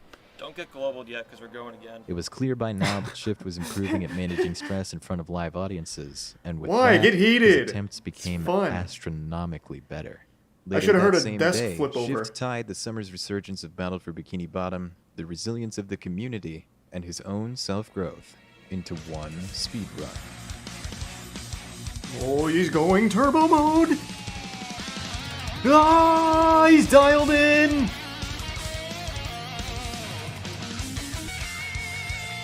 $101.52, I'm calling it. Fuck. Dropping the mic. The 101.46 became one of Shift's most And then pick the mic iconic up again and runs, put it in your gaining ass. significant traction Let's on go. YouTube and causing him to reach the 1,000 subscriber mark on the platform. They began discussing the possibility of Battle for Bikini Bottom being accepted to games done quick. That the was a game was big rejected moment. unconditionally in the past when Colin Hazel tried submitting to GDQ events, even dating back to 2013. Hazel even went as far to plan out her talking points for commentary had the game actually been accepted, staying hopeful each and every time. That's sad. It was something that meant Aw. the world to them, a chance to display their years of ingenuity Aw. on a stage for thousands to enjoy. Before the summer's revival of Battle for Bikini Bottom, Kona consulted GDQ committee member Vuligin regarding the possibility of BFBB's premiere in the marathon, who claimed there just wasn't enough evidence that SpongeBob and speedrunning had enough crossover audience to make it work. What are you talking? I've said this quite a few times. I'm not the biggest GDQ fan in recent years, but like, what are you talking about? There's not enough crossover in SpongeBob fans and speedrunning? Why does that matter? Half the fucking games at GDQ don't even have fan bases. When I tuned in on the last one, they were speedrunning some fucking obscure SNES game where there's no glitches or anything. They just like go straight and shoot sometimes. What a weird reason. Following this PB, however, Shift finally hit an improvement wall. Oh, But no. exactly 2 weeks later, Shift would complete a run that would shock everyone. Even God. Jesus Christ. 1 flat 32. Shift had completed a run with so few mistakes, it would go on to initiate the first world record drought caused solely by optimization of the Well, run, to be as fair, opposed it's to only long been hiatuses. Shift getting world Despite records grinding for the last multiple 2 hours months each there. day, this time would stand untouched for a while in comparison to the veritable grab bag of summer records. For their knowledge at the time, the run had been shredded down to its core, revealing what everyone believed would be the final, crowning achievement in Battle for Bikini Bottom speedrunning. The 59. Yes, For sub titles 1 of hour. past, present, and future, taking a Yes, full digit off the that's run what I'm was fucking viewed as talking the about. holy grail for communities optimizing games clocking in at just above the 60-minute mark. And with the world record now wedged right between the hour and the 101 marks, Oh. debates sprang up over whether or not it Holy was Grail. even possible. To give Oh. you some perspective, Yeah. Oh, It's but been is ride. this a diss track? Grinding Bob. Losing runs. I guess I had to lose those runs to get to this one. Now some of you Hey, wait, is Still Ringo trying the to one get to that break pace. the hour mark from out of you're nowhere? trying to get out. Just remember, you could be doing this shit. on September 17th, Shift uploaded a video called Hammer Skip, which showcased a clean, modernized Hammer AI manipulation where he also jumped off the Oh, hammer's head, but this time set up a damage boost. By inputting a frame-perfect triple jump out of the boost, the cliff could be cleared without waiting for SpongeBob to drown and respawn. As a quick refresher, the window to hit these types of jumps, missing the old-school fountain jump or the Goo Lagoon tower jump to the sock landed the player on safe ground to try again. Each miss only cost a few seconds. With hammer skip, however, there was the added potential of drowning and having to reset. You either make it first try or you go to jail. Fucking thrown in the slammer. There was SpongeBob. This is why they consider Battle for Bikini Bottom speedrunners to be like firefighters. In the ledge get up animation. This is so fucking dangerous, some of these strats. In other words, moving ledge rather than hovering into it made this first section of the new museum strategy the most fearsome segment in the Hey, they don't call it Route Z for nothing. It had to be timed perfectly. This tire was actually the same one God damn, used to clear the this level looks sandy, nuts. but this time, rather than just being able to slowly glide to it, SpongeBob has to remove his cruise boost, drop below the tire, turn 180 degrees, and grab the ledge to secure the clip through the wall. What? Without a cruise boost active, SpongeBob regains his standard turning speed, which allows him to make that 180-degree turn to grab the ledge.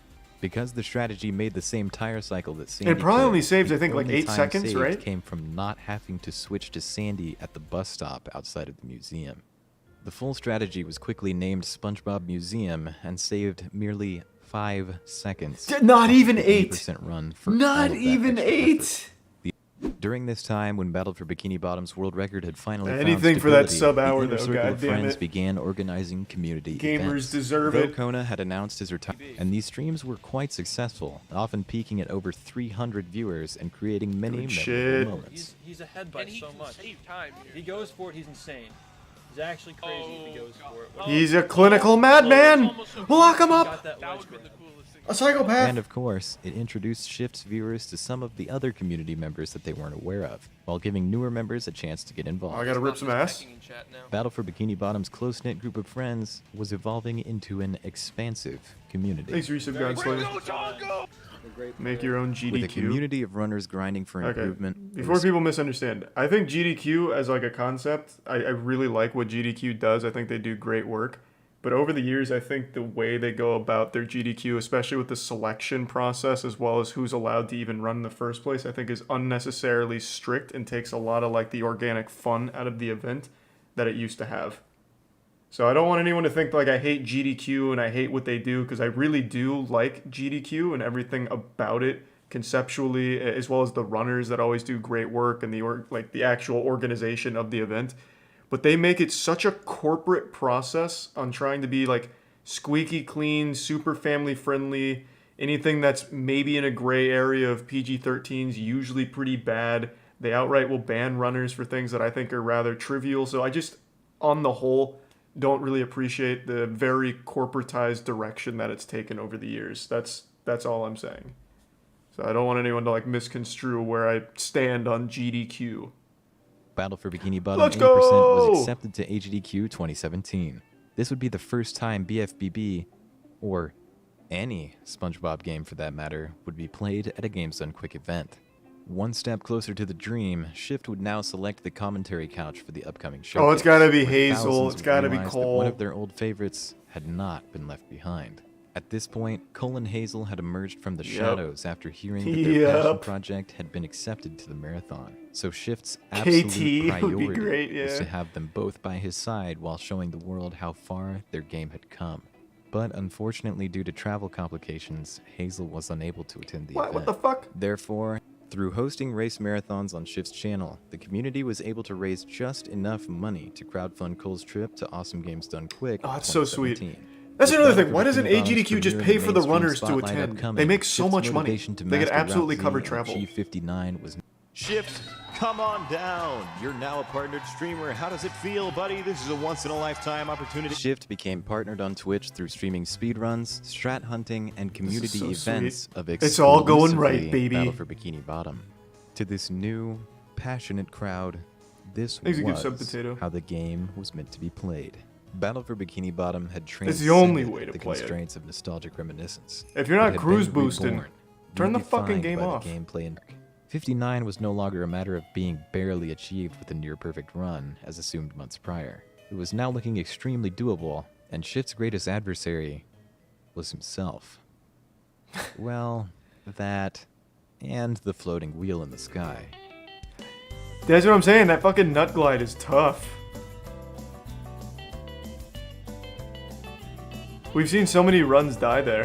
For all of 2016, this was the ultimate point of contention for all BFBB speedrunners. This trick ruined my fucking life. Yeah, I had sex with some girls after I told them I knew how to. Texas Sponge Glide. It was pretty. Meaningless sex. Texas Sponge Glide had been found during the explosion of Oh, new alright strategies then. following cruising, As and you said, nearly Power 3 Man. years later, it was still an enigma. The runners just could not figure out what caused the glide to stick or send SpongeBob skydiving feet first. And by now, Shift had implemented a personal best playback camera to compare his current best times to his live attempts. Just look at that's how a cool close the idea. end of this run truly was.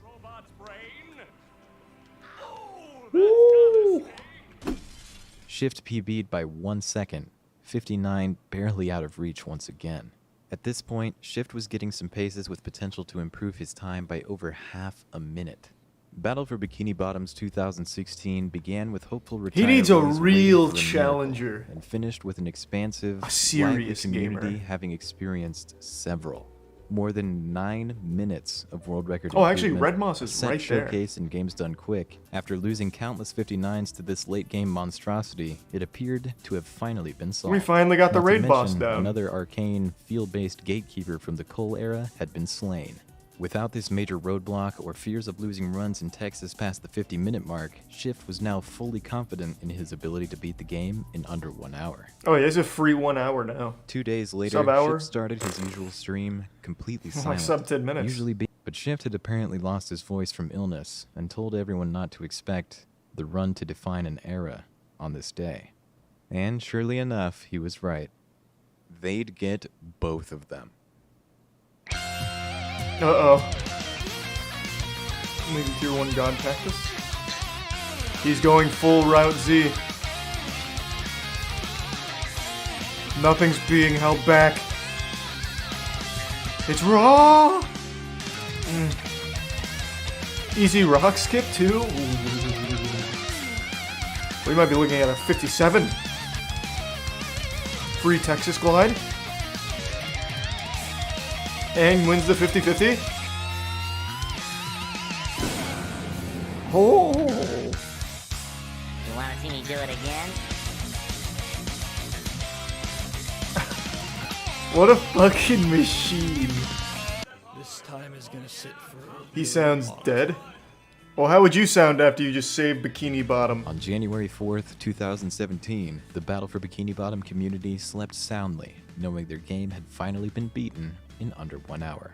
10 days after the 59s, it would be the community's time to shine. Oh! Battle for Bikini Bottom I totally 80% forgot. in HDQ was scheduled for Yeah, it hasn't even January happened yet. 14th, 2017 at Yeah, we 9 were still a.m. like in the Western very time. beginning of Cole's 2017. trip was fully funded, and the other couch members were good to go.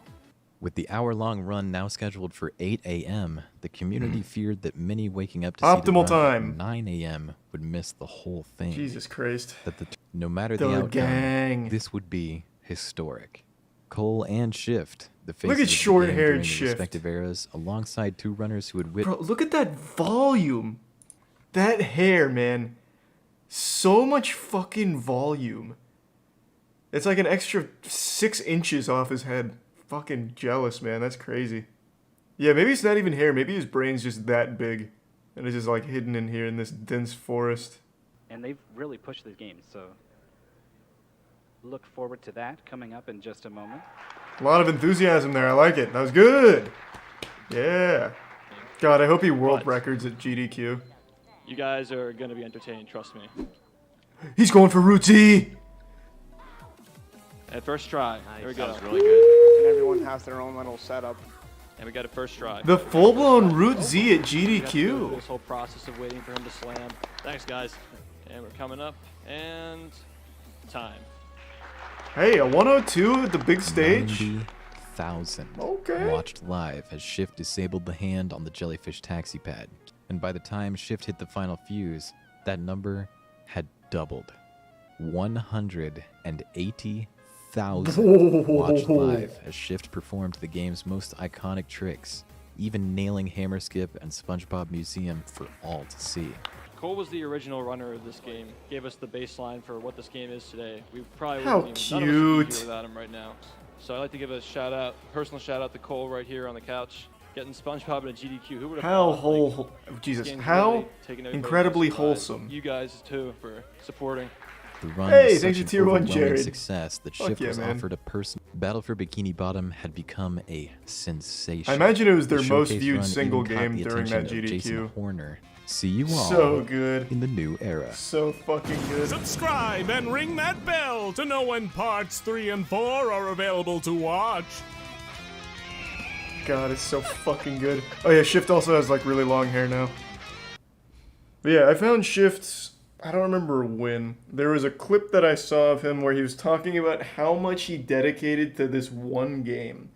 It was a clip about how he turned down social like gatherings or like going out with friends in order to perfect his Battle for Bikini Bottom speedrunning and stream it. And I remember seeing that and I was like, holy shit, what a fucking grind. Like, it was an actual Sigma grind set. I wonder how many hours just streamed the Battle for Bikini Bottom he has. Let me see. I'm gonna look it up real quick. Would streamer charts tell me? Let's see. I can tell you for the last 30 days, he has streamed no way, this is right. In the last 30 days, he streamed 397 hours of Battle for Bikini Bottom in the last 30 days. There's 730 hours in a month. So he streamed, holy fuck. Like I said, man, this guy is full-blown Sigma grind. That is, yeah, I think that comes out to what, about 13 hours a day? 13, 14 hours a day? Oh, here we go. Actually, I just got it. He has 12,198 hours streamed of Battle for Bikini Bottom on Twitch. His second most streamed game is Super Mario Sunshine at 329 hours.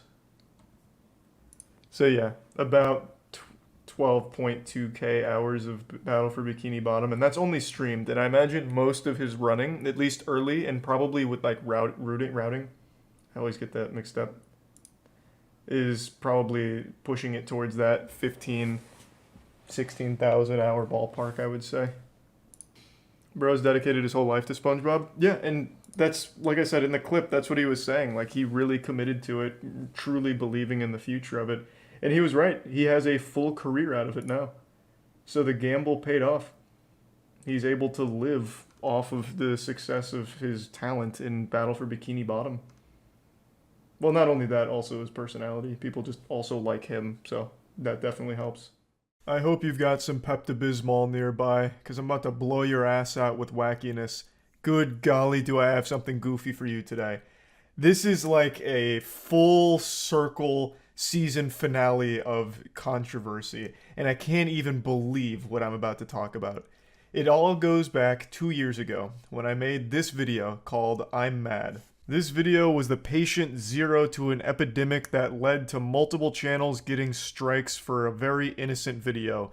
That video was SpongeBob and Mickey Mouse mascots having a road rage incident. It was an old fake stunt that went viral a long time ago, so a ton of YouTubers had made videos joking about it and laughing at it, and all of those channels, including my own, ended up getting a strike in one giant sweeping plague. This was a couple years ago, and we all thought it was resolved, but today, it reared its ugly head yet again, with YouTube issuing yet another strike for the exact same video to another massive YouTube channel named Night Docs.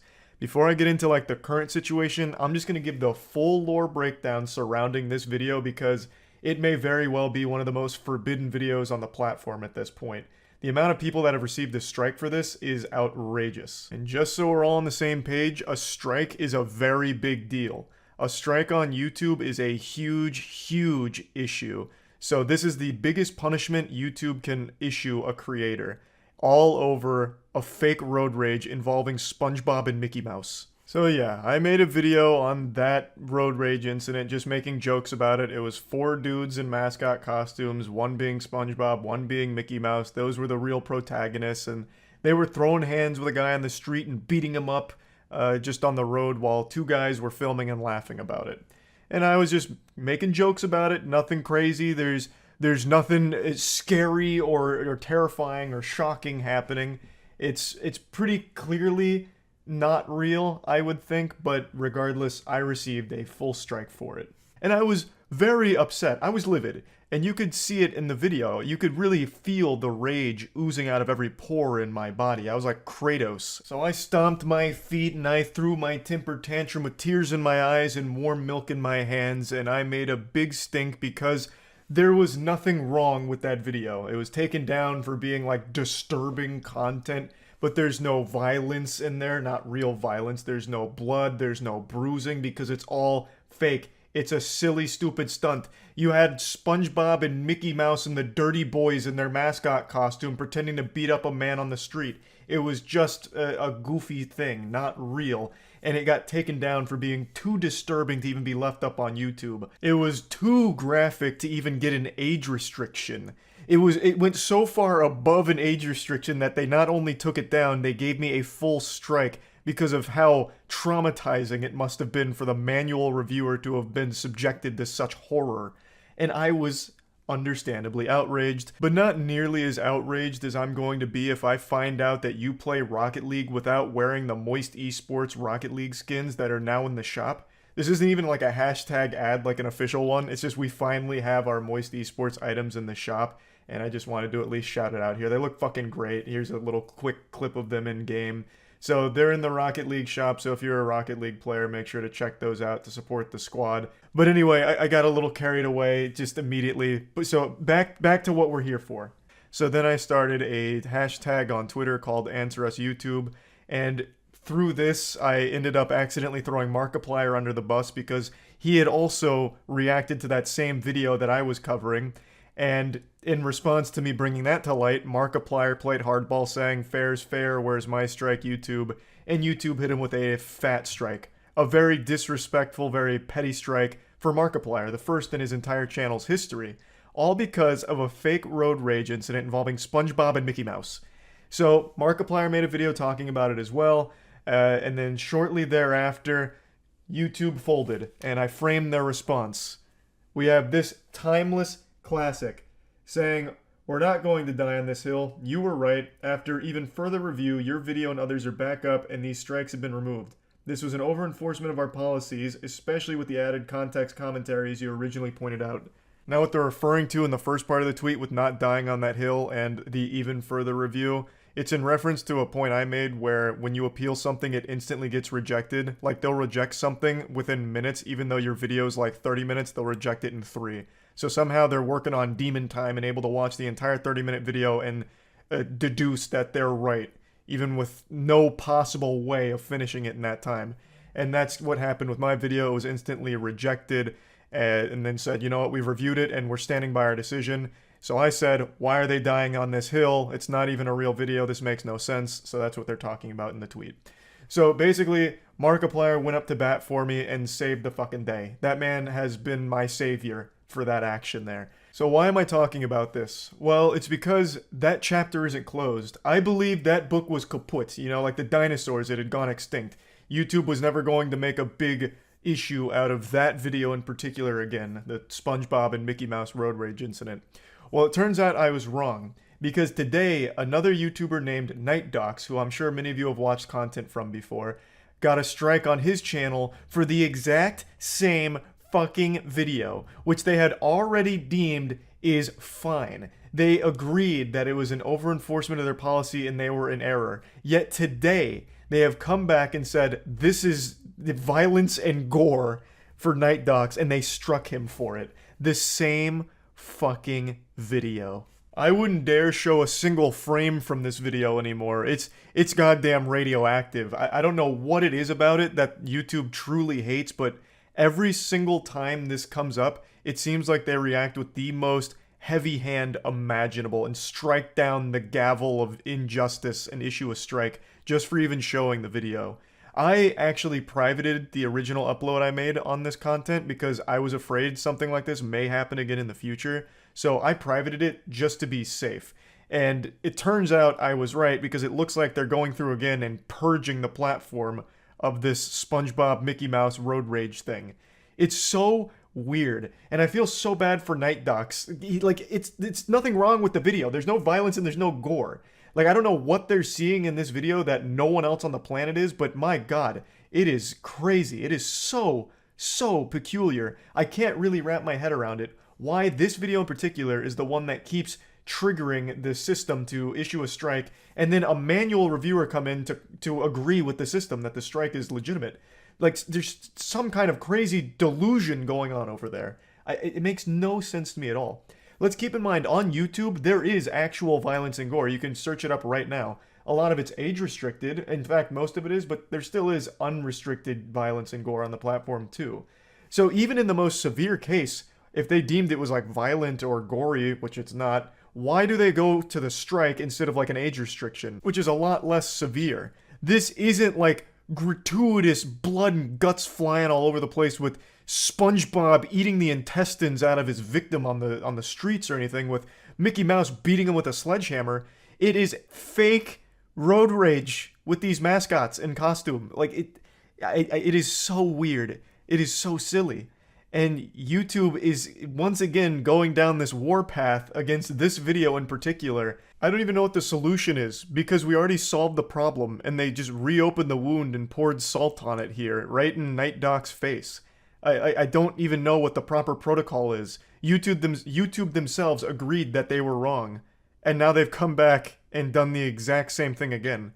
Is it just like you need to remind them, like, hey, we've already been here, done that. We've done this whole song and dance. Like, is that what needs to happen? Like, YouTube needs the little refresher, like the little memory update to remind them that we've already done this? Or is this going to be a biannual thing where every couple of years YouTube's just going to do this shit again? Like a natural disaster. I don't know. I don't get it. I feel bad for Night Docs and anyone else that just got a strike again for this video. It's so nonsensical. I just wanted to talk about it because this blows my mind that it's flaring up again. It's so fucking wild. Anyway, that's really about it. See ya. Over the last year, the big boogeyman that everyone has been afraid of, and rightfully so, is AI. It's becoming extremely prevalent in pretty much every industry in the world, and people are afraid of losing jobs and really what it could entail going forward for our species. I know I've made quite a few videos sounding the alarm about some concerning new thing regarding AI, but today I want to do something a little different. AI is a tool, and like all tools, such as a sword, it can be used for good or for evil. For example, a good usage of a sword could be to chop a pineapple if you're super hungry and have no other way of cutting it, right? And you provide food.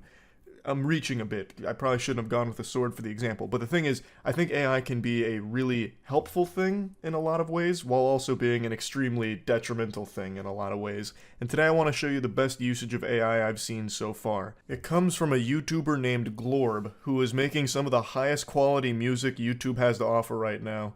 It's SpongeBob drill music.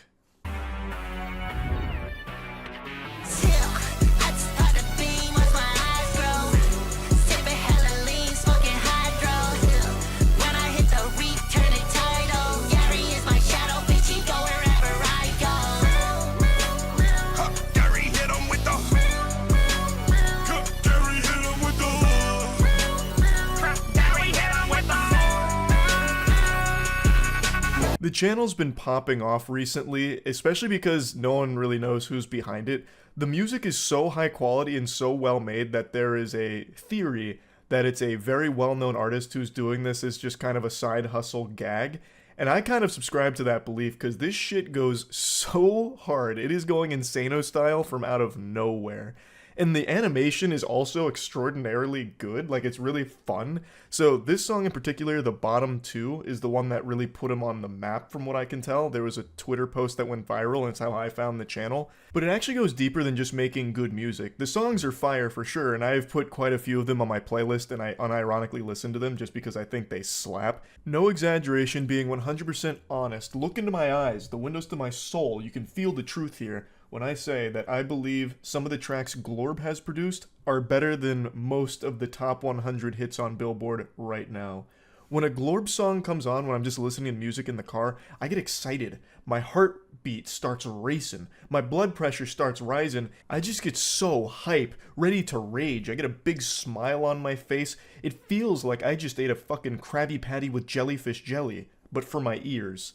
I'm a stone-faced killer like my motherfucking house is. Time to hit that do-si-do and smack you where your mouth is. Heard they want a solo, I can't do that till we out this. Grab my clarinet and smoke them up his body ounces.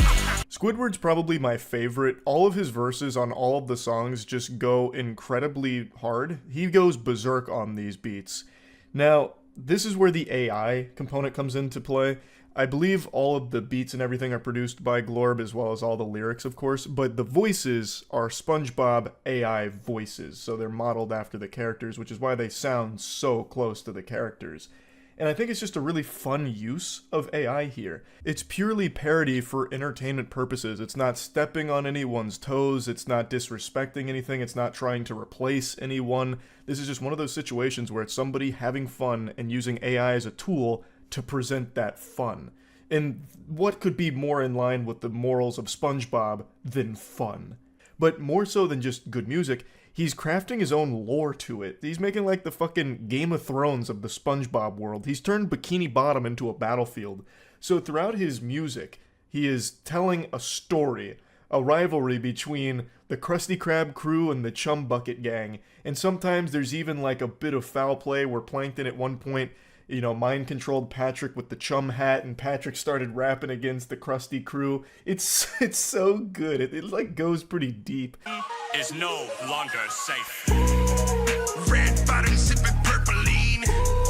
Bitch, I'm gon' ride for my fucking team. Plankton whack, yo fucking fiend. Yeah, I run the game. What's my name? Eugene. Cut a bitch off like the hash, sling and slash. Karen pissed off cause the squid wouldn't smash. At the bubble bowl backstage like an actor. She want my bullworm like it came from Alaska. Get the fuck away. I thought I told you, bitch, I'm smoking kelp up to my fucking face. This is my favorite song from Glorb. I think Eugene is a masterwork, up there with some of the greats like the Sistine Chapel. It is iconic. I've heard this song probably close to like 15, 20 times now over the last couple weeks, and every single time it comes on, I just start like getting into a fucking flow state. Like I just want to boogie. It gets me ready to groove. It's such like a finger wiggling track. Now, where does this song fit in the lore? Well, you see, Dankton had actually released a diss track first, so this track, Eugene, is the Krusty Crew's response to that. Let me go ahead and show you the shots that Dankton fired first. An STD. You not a crab, you a rap boy. Talking to police, huh, fat boy. I catch you when he lacking any traffic in my chopper automatic, so you know it's gonna clap. I got pearls on my neck, I'm in the Tom bucket. I got pearl giving neck, don't see a calm bucket. You already saw these nippies, you can't unsunk it. Your daddy crapping, I'm a demon, he should run, Welcome to the Salty Spittoon. Like, this shit is heavier than tungsten. That whole sequence with Pearl there is absolute chef kisses. He's serving up a delicacy with these bars. It's, oh my fucking god, I love it so much. Now, the reason I wanted to put Glorb on your radar is not just because I think it's an incredible channel, but also I think it's an incredible example of how AI can be a tool used for good. Like, there's nothing malicious here, there's nothing nefarious, it is simply just creating parody, silly, fun stuff to be digested.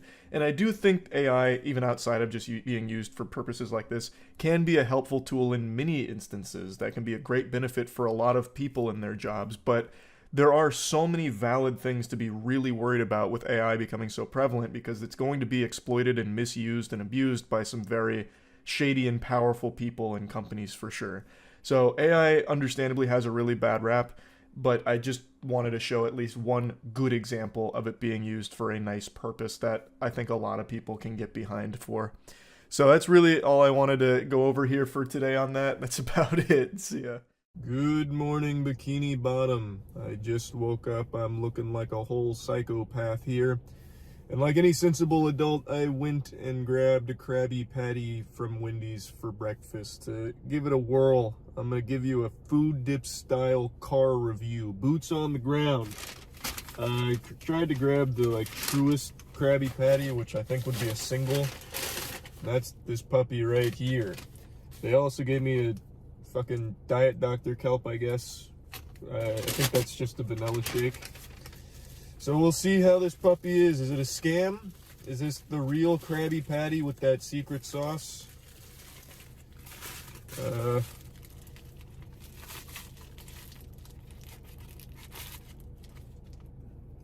me turn on a light.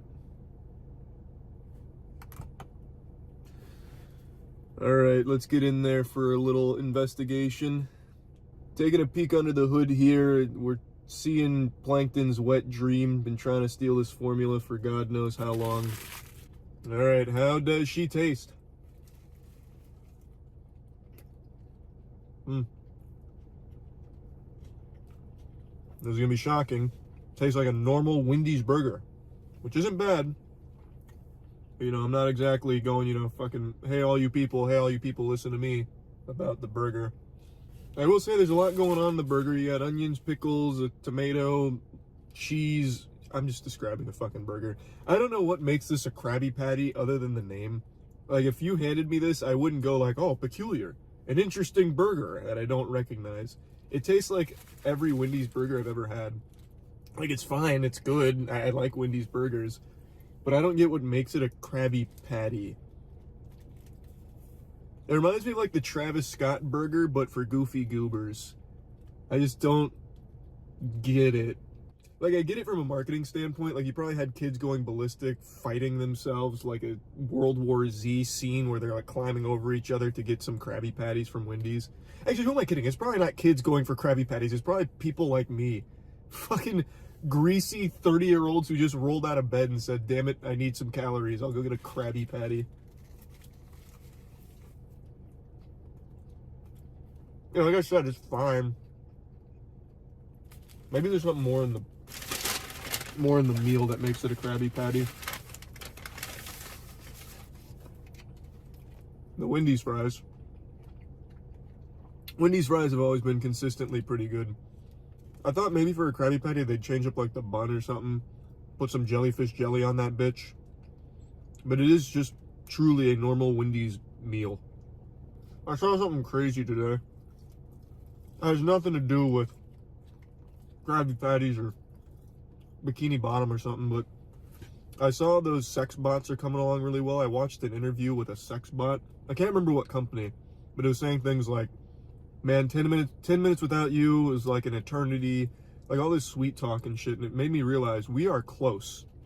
We are so close to AI sex bots. It's right around the corner. It also had me thinking, what is the point of giving a sex bot AI? That just seems cruel. Why make it have any level of intelligence? Because that just makes it even weirder. You're just using it for sex, and you're giving it some kind of, like, awareness of that. I don't know, it seems like dog shit. Especially as the AI continues to develop. Imagine these fucking weirdos buying the sex bots start getting rejected by the sex bots. It's gonna be hell to pay. It'll be scorched earth protocol, rejected by flesh and blood, and rejected by machine.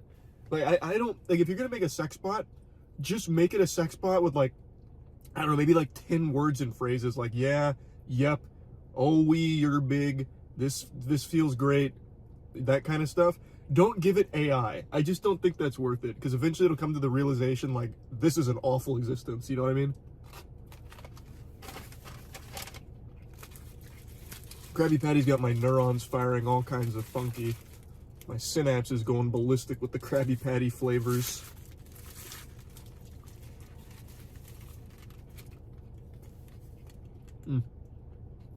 I am enjoying this though.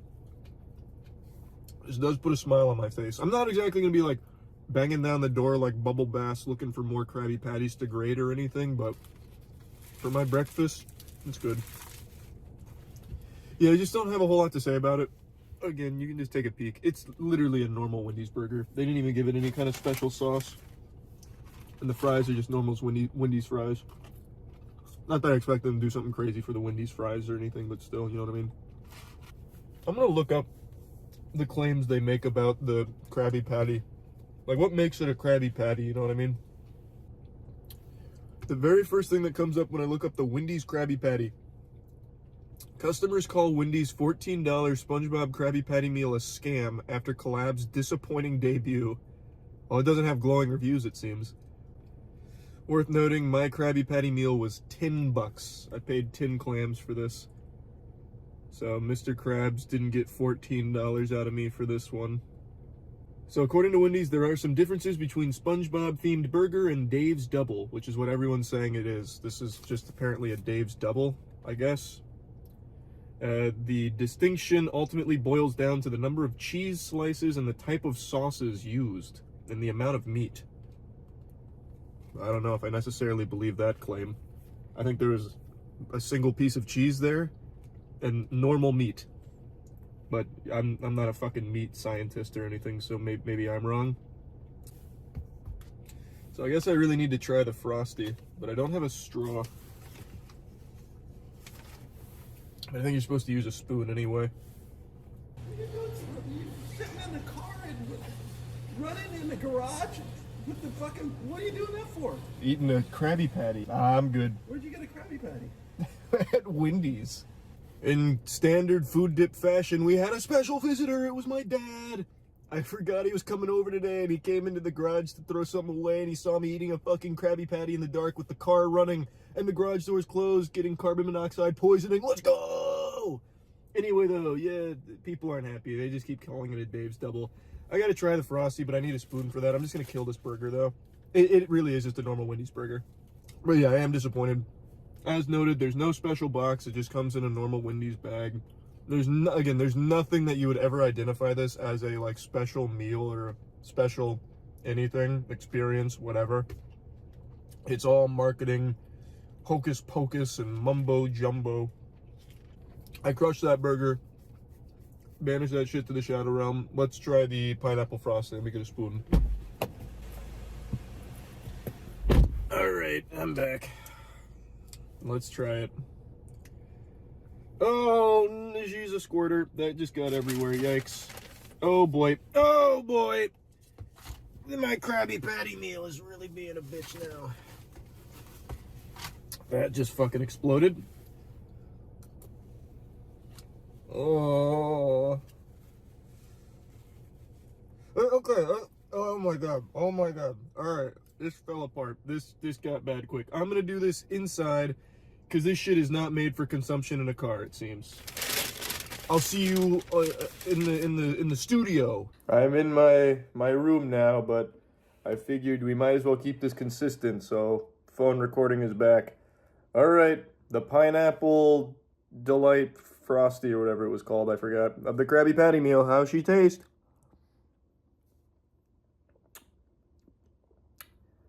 Tastes like every other Frosty ever. I don't even get any of the pineapple in that. Like I don't taste it.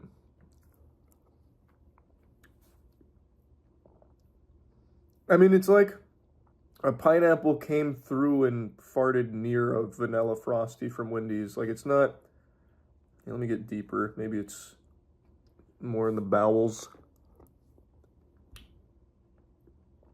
Definitely stronger towards the bottom. I mean, it's fine.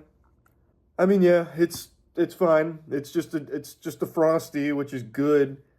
But yeah, I understand why people would be really underwhelmed. It's not really like a Krabby Patty themed anything other than like an idea that they put in your head. It's literally SpongeBob and Patrick in that box playing it with their imagination. They're just kind of saying, now imagine you're eating a Krabby Patty. Like that's all it is. There is nothing at all fun, exciting, or new about this menu item, this meal. But yeah, that was lackluster for sure. That's about it. So yeah. It's been a couple years since Bikini Bottom took over the NFL. I'm sure a lot of you remember when it first happened. They had Nickelodeon doing coverage of the Super Bowl, and there was all the hype around having like the Bubble Bowl at the halftime performance for the Super Bowl and all that. Overall, just a wholesome and pretty fun partnership, and they still do it to this day with Patrick and SpongeBob commentating NFL games.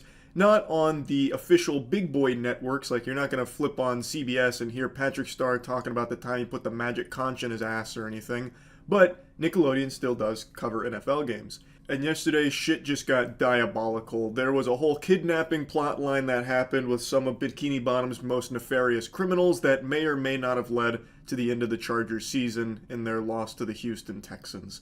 Their season is over. That's not what's up for question. The debate comes in the form of whether or not this coverage had anything to do with their loss, and you'll see why. Because it's more than just talking about the game. They directly got involved. But speaking of clean, that's dirty. Is that Dirty Bubble? Dirty Bubble! Oh, no! He's up. Goodness. He's up to no good. Whoa. Look out, Coach Harbaugh! Watch out, Harbaugh! He's enveloping Harbaugh! Oh, no. Harbaugh's going to have to take a shower when he goes in at halftime. Stinks in there, I bet. Uh-oh. Oh, he's Harbaugh! He got Jim! Be careful! Jim, come back! Dirty Bubble. Look. Jim! Harball down.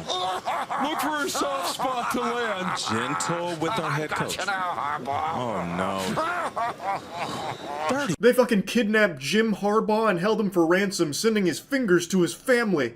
It was horrifying, a sight to behold, one of pure anguish if you're a Chargers fan, because what happened is, the Chargers were up 6-0. They then got blown the fuck out and lost 32-12. So they went on a 32-6 run after the Dirty Bubble kidnapped Jim Harbaugh. He may have put the hex on him, and that's what a lot of people were saying, jokingly for the most part about, how the Dirty Bubble jinxed the Chargers. But there were people actually angry, because when it comes to, sports, there's a lot of superstition. And I'm, of course, not above that, especially in esports. I get very superstitious. In fact, one of my superstitions is just fucking spouting out SpongeBob quotes, firmly grasp it, playing with a reef blower, shit like that. I can just almost picture people actually steaming about this, where they put on the coverage of the game from Nickelodeon because they want their kids to enjoy it as well, and then all of a sudden they see Jim Harbaugh get fucking abducted by the Dirty Bubble, and then their team goes right down the shitter. I could just picture him on his hands and knees banging on the TV. Give him back! Give him back! Even though, of course, it had nothing to do with anything, it still is just that little superstitious seed that gets planted in your noodle, and I know it all too well. Science might not ever prove it, but I know deep in my soul there is a force at play in the universe that we don't fully comprehend when it comes to a jinx like this. Now, I also don't know, I haven't watched a ton of the Nickelodeon coverage of NFL, but I wonder if they have their own on-field reporters specifically for interviews for that broadcast. I bet they do.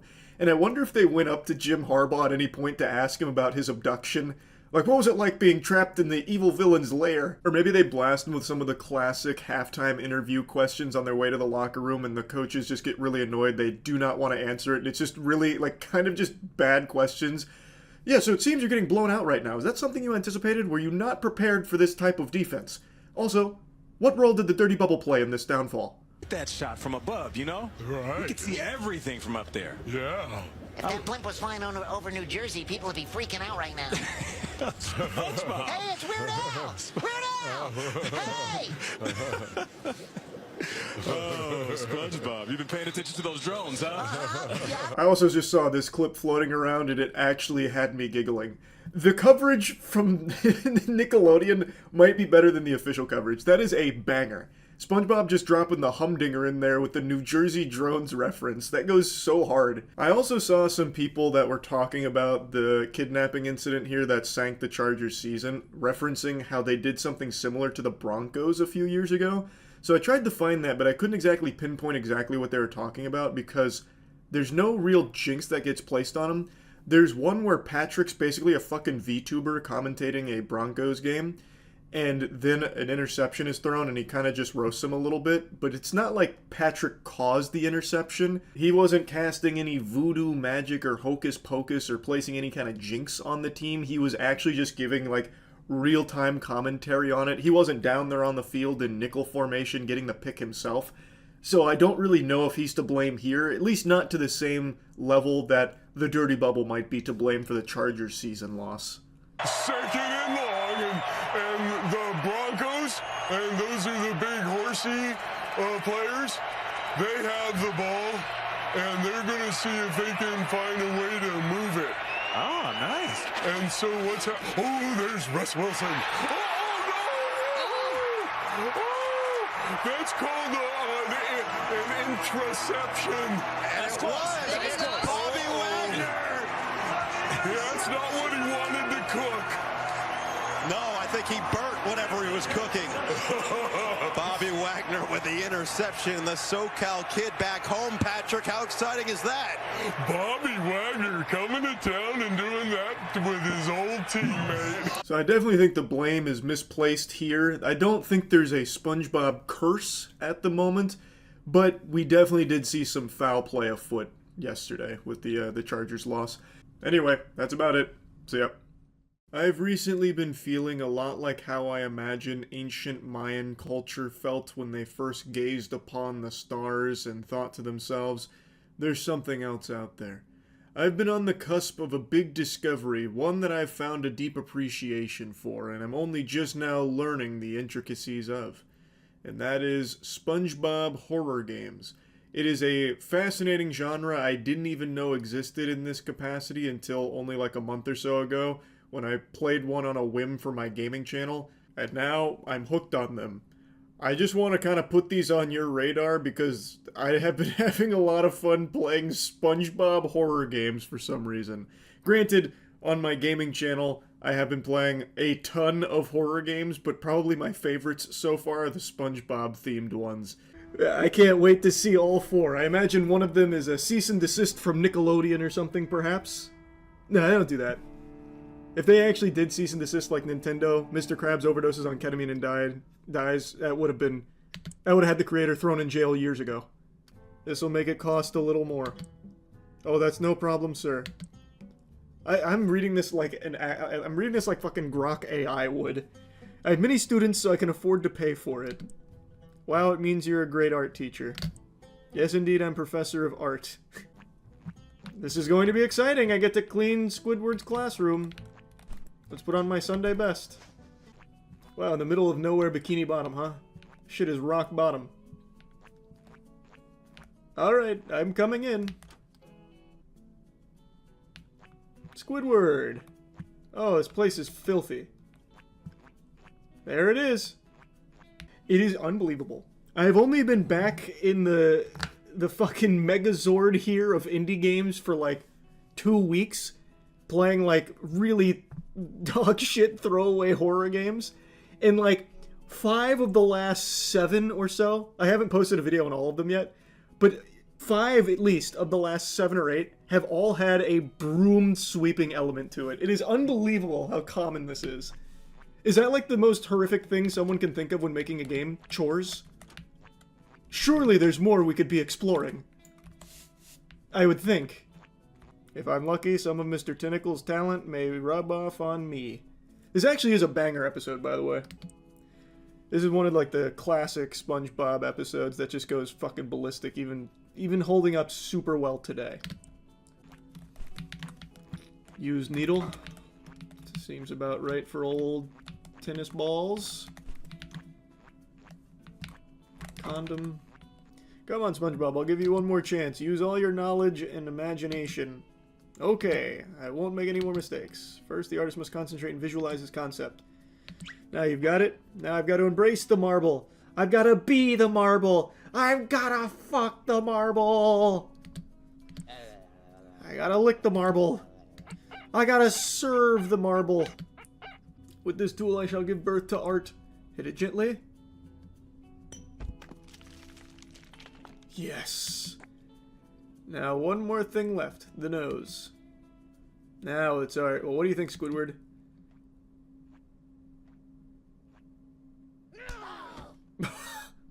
Asshole. Is this where it finally becomes a horror game? He just point blank assaulted SpongeBob. I saw the whole thing. How dare you shitting on me, SpongeBob? Ouch, it's hurt, Squidward. Don't mind me, just doing my job over here. Want no part of this.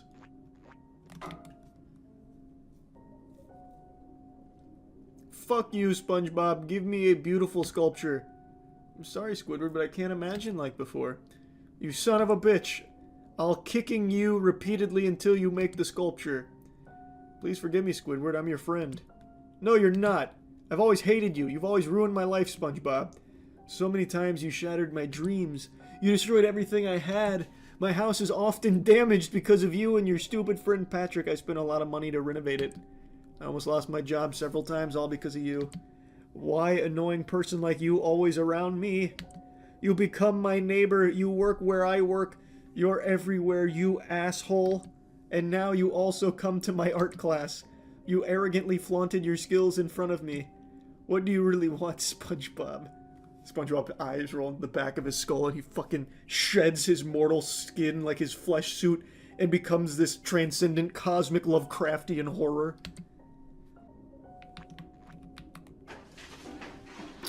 Okay, my job's done.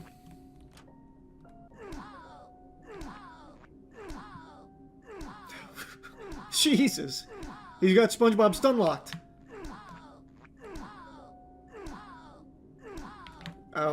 Yeah, I'll just put this back. I'm not going to intervene. Squidward! Good to see you, bud. That's my boy. Smoking a doobie out here, huh? Got yourself a fucking doink? Alright. Good evening, sir. What are you doing out here? Oh, Mr. Smalldick, I've been waiting for you. Please clean the classroom. Yes, sir. By the way, bring this flashlight. What's it for? It's dark inside, probably due to an electrical short circuit. Waiting for the technician to come here, you just clean up inside. You got it.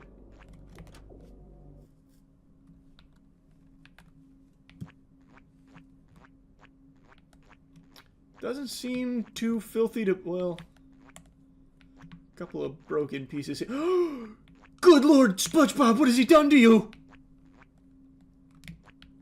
Oh, God. Well, he should be able to regenerate. He's immortal. SpongeBob, he's dead. What's going on here?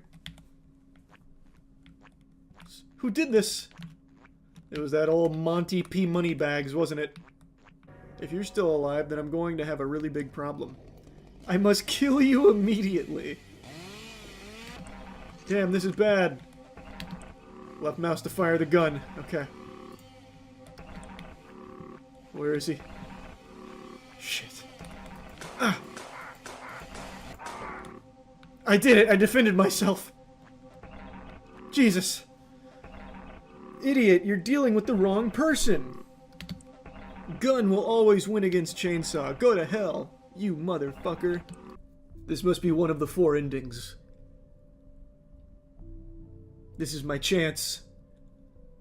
But no. I already said no more crime. And lying to an art collector is a crime, damn it. And murder, it was in self-defense. That's not a crime. So I will be honest, it was Mr. Squidward. This crazy squid is responsible for all this.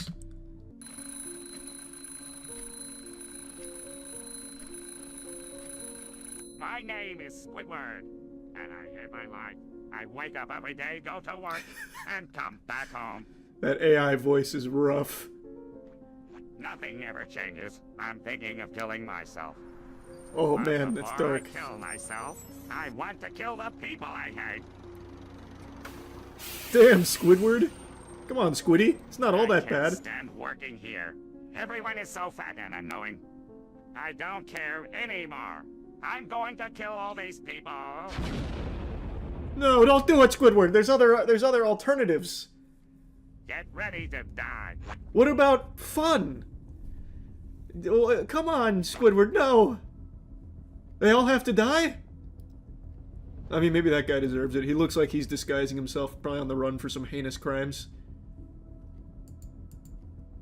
Oh, wait, do I do something now? I can't move or anything. Oh, I see. I throw the Krabby Patties like shuriken. Take this! No! Oh, God. I one-tapped him with the Krabby Patty. Get out of here! You've made Squidward unhappy. Hell, you bastards. I just find it hard to believe they're responsible for it. They're just hungry customers. Even in death, she couldn't let go of the Krabby Patty. It was too delicious. He knows what's coming, but I'm out of objects to throw. Oh, I see. I'm not fully out of things to throw. I can just launch lead at them. Shit! The police are here! I gotta finish up. Okay. It was like this when I got here. I swear. It's time I kill Mr. Krab. Oh, he's running. He knows. God, everything is so big and I'm so small. It's mimicking real life right now. It's hitting too close to home. Squidward, what is happening here? Is that a gun? I came to kill you. And to take your money. No! See you in hell. His voice acting was actually just ripped from a SpongeBob episode. You can hear the background music playing where they just got it. That's cute. Where's your $1 million, Mr. Krabs? Tell me and I might let you live. Not talking, eh? Not even using a sentence enhancer? Oh, his eyes don't have a hitbox. I gotta pop him right in his fucking nose. Oh, it's Squidward! What's up, bud? Oh! Oh, okay.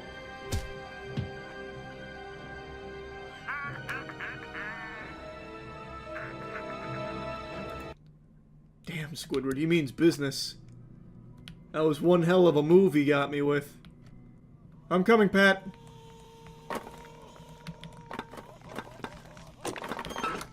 Oh, Patrick! I'll unplug it. Oh, that's not how that works. Hold on. Maybe there's an on and off switch. Also, you're not strapped down. Why don't you just move? Just move!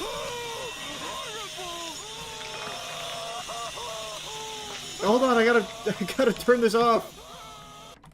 Oh, here we go. Here we go. Oh, there we go. Shut the power off. Finally, I'm free. I got circumcised again. That's a banger line, actually. You and me both, Patrick. Double dipping on the circumcision, am I right? Anything here? No. This must be for SpongeBob's sauna. Gary, no! Gary, why? What the fuck, Squidward? What did Gary ever do to make your life miserable?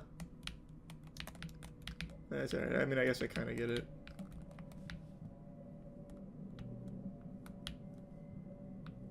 SpongeBob. Hey, SpongeBob. Good to see you, bud. Here, I'll help you out. Hey, Sandy, did you come to help me? Yes, SpongeBob. What is this machine? How the fuck should I know? Squidward put me in it. Then I think it's gonna split me in half.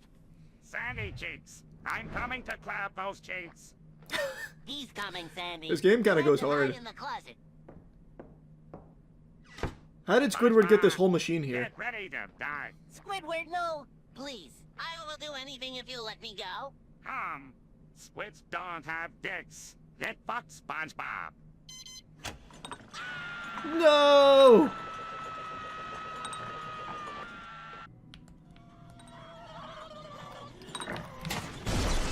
There we go. There's one. Oh, that's gonna just set SpongeBob on fire. No, wait! I can go get more water and extinguish the flames. I gotta wait for Squidward, though. Sorry, just... Can you calm down? You can see I'm actively helping you.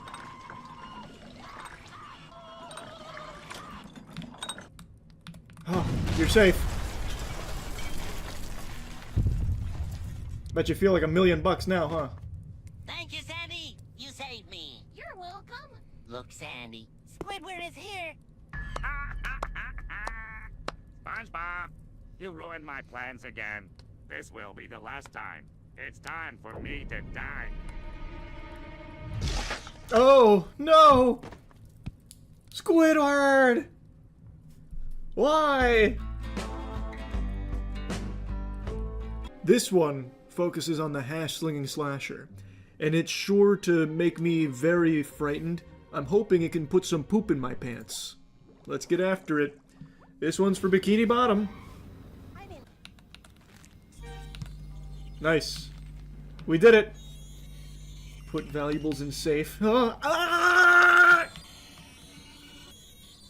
The spatula for a hand. He's here to fuck my ass.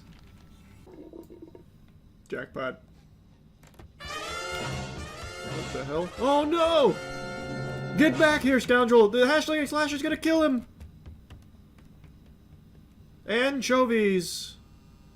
This is definitely a valuable. That's the secret formula.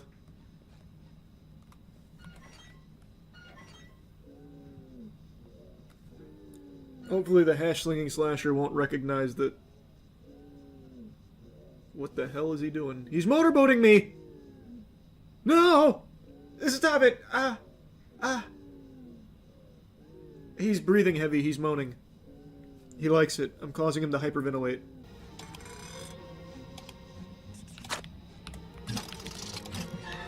No! He got me! Wow, this is a really... like, chopping lettuce in real life is faster. Holy shit.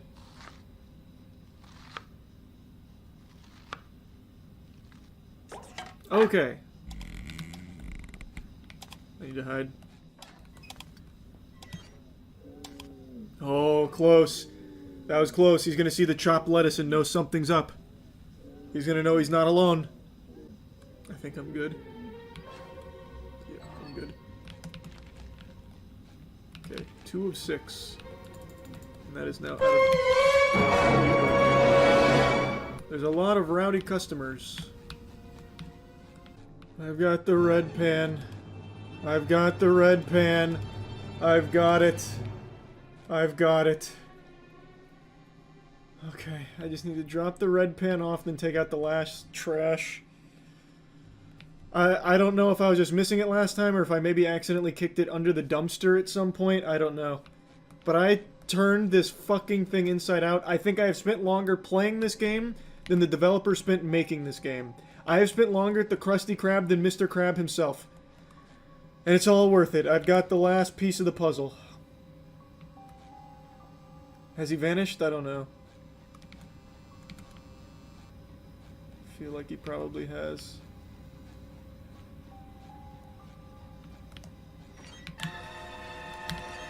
That was scary. That was extremely scary. Wow. Wow. Wow. Wow. Is he still here? Is he still here? If he's here and he gets me, I'm just quitting. Okay, I think I'm safe. Okay. Last thing. Last trash. Come on, baby. Alright, we're free.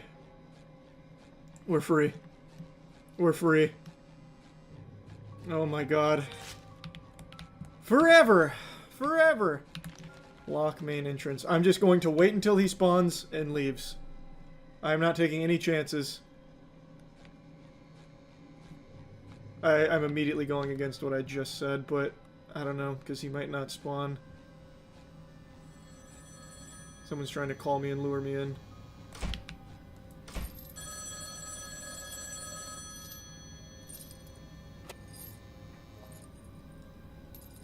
Okay. Okay. It's locked. It's locked. The menace is sealed. I hope you're ready to squeal, because I got a real scary experience to show you today, no doubt. This is Nightmare in Squidville, another SpongeBob horror game. Upon the brow, and imparting from you now. What am I... Okay, this is interesting. We must find Squidward. It's already dark. Oh, I must have fallen asleep. Let us knock on some doors to find out where he is. That's a good plan. Let's go, Patrick. Squidward needs our help. There's a fire over here. Maybe some cult activity. Maybe they're burning him at the stake! Squidward, I'm coming! Hello! Have you seen Squidward? Nobody home. I have no clues to go off of. They didn't leave a ransom note or anything. Wait. I see, like, aliens or something over there? A Mr. Tennis Balls! Is this Squidward over there? Oh, baby! He's feral. Oh, okay. Oh, I can drive. It crashed my game. No, they knew SpongeBob didn't have his boating license. Okay, hopefully that's just a one-time thing. Hey, SpongeBob, wake up. We must find Squidward. It's already dark. Yes, you're right. You're right, Patrick. I must have fallen asleep. There's Oh, Squidward! Squidward, Oh, wow. we have been looking for you all day. Hi, Squidward. Why are you in a cage? SpongeBob, Patrick, I am happy to see Oh, you. he's drugged. Would you be so kind and help me out? He sounds Can't very get away 'cause drunk, he's a even. trap. They got me here. They are cannibals. They have eaten the other ones. I am next. I tried to fly away with a leaf blower. Sounds like he's overdosing. So Patrick, get the Narcan. threw me in a cage, and the key must be somewhere near here. Maybe you see them gathered at the park. Please hang in there. We see what we can do. Either we find the K or there is another way. Yes. Alright, good plan. So, to the park then? Open up! I want to ask you a few questions. Oh, the park happens to be right there. Good news, Patrick. The park wasn't far. I wish they'd stop planting steel plants out here. Drive over them. Drive over them. I got them! The day is saved. Maybe one of them had a key. Alright, hop in the boatmobile, Squidward. Oh, they're lapped up.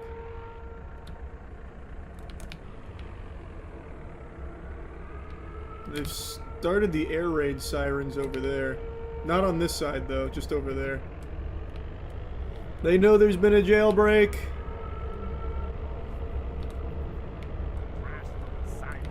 Crash through the site fast.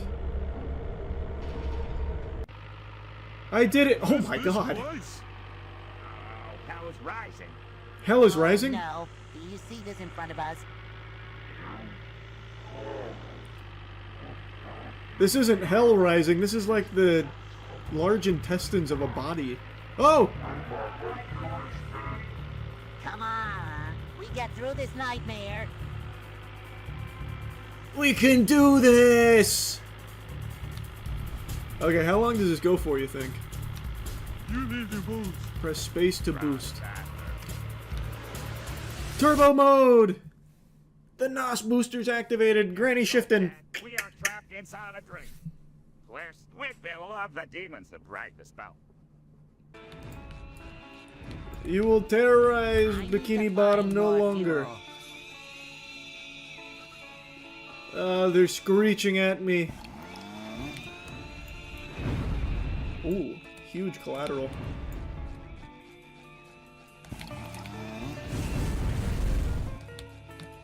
What a wonderful sound.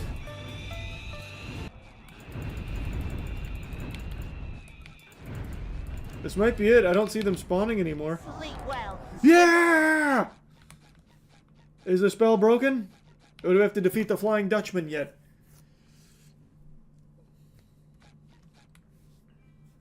Thank you, SpongeBob. You saved us. Oh god. That's the end of the game, I see. Yeah, you best believe that's a real title right there. There is legitimate drama with Ice Spice and the SpongeBob movie. Some of you may have heard her hit new song, SpongeBob Big Guy Pants OK. She is in the new SpongeBob film, and she went to a premiere event for it and chose very interesting accoutrements where she is now facing a lot of heat because this is a kid's movie and she's got her bikini bottoms fully out here.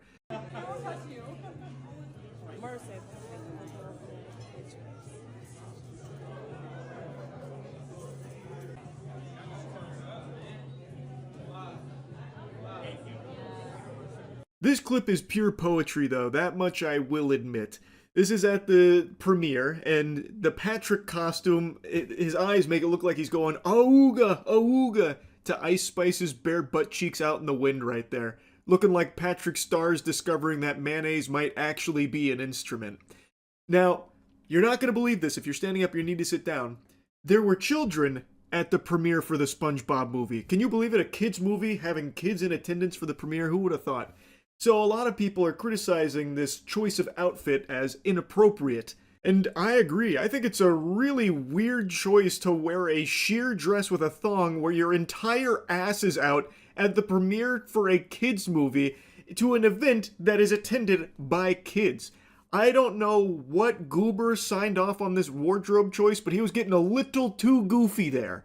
It is, I think, a pretty baffling decision. And speaking of baffling, you know what else is going to boggle your mind is the incredible Christmas sale at GamerSupps that starts today. You get a free gift with every tub, so go to gamersupps.gg and use code MOIST. There's a link in the description. Get some goof juice. It'll help elevate your game. Ice Spice might even fall in love with you if you do. And I want to immediately come in here and lat spread real quick and dispel a rumor that I'm seeing taken hold, an insidious fib that's a load of dirty barnacles that a lot of people are sharing as though it's the truth, where there are people unironically claiming that Ice Spice didn't wear this to an event that was attended by children.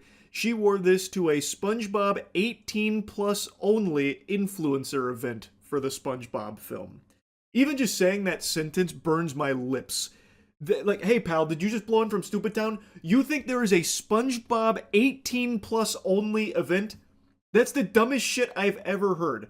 What the truth is that she wore this to an event for the SpongeBob movie that was attended by influencers, but it was not exclusively for 18 plus. There's pictures of her in this outfit at this event with children, like this right here. Apparently that is a 15-year-old influencer that she took this photo with.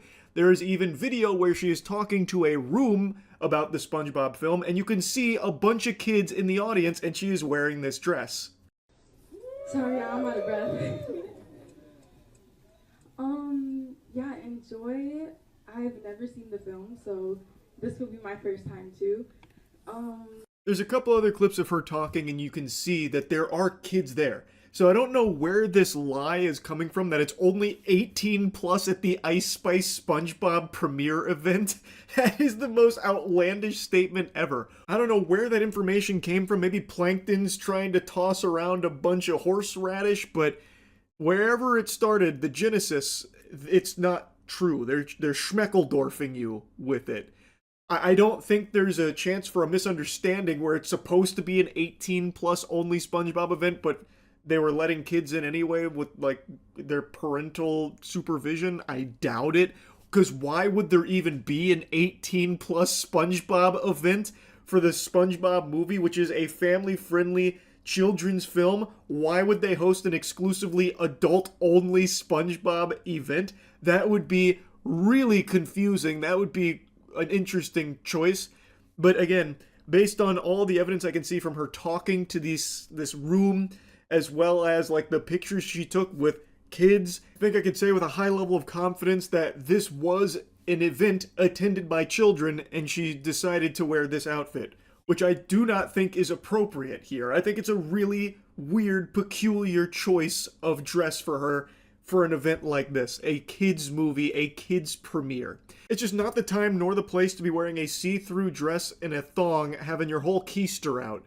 Like, imagine I was voicing a character in the new Bluey film, right? I'm playing Bluey in Bluey the big budget blockbuster feature film, and I get invited out to the Bluey world premiere, and I scoot in sideways, get out of my car in a banana hammock, and I'm just screaming, "Bluey for life, yeah!"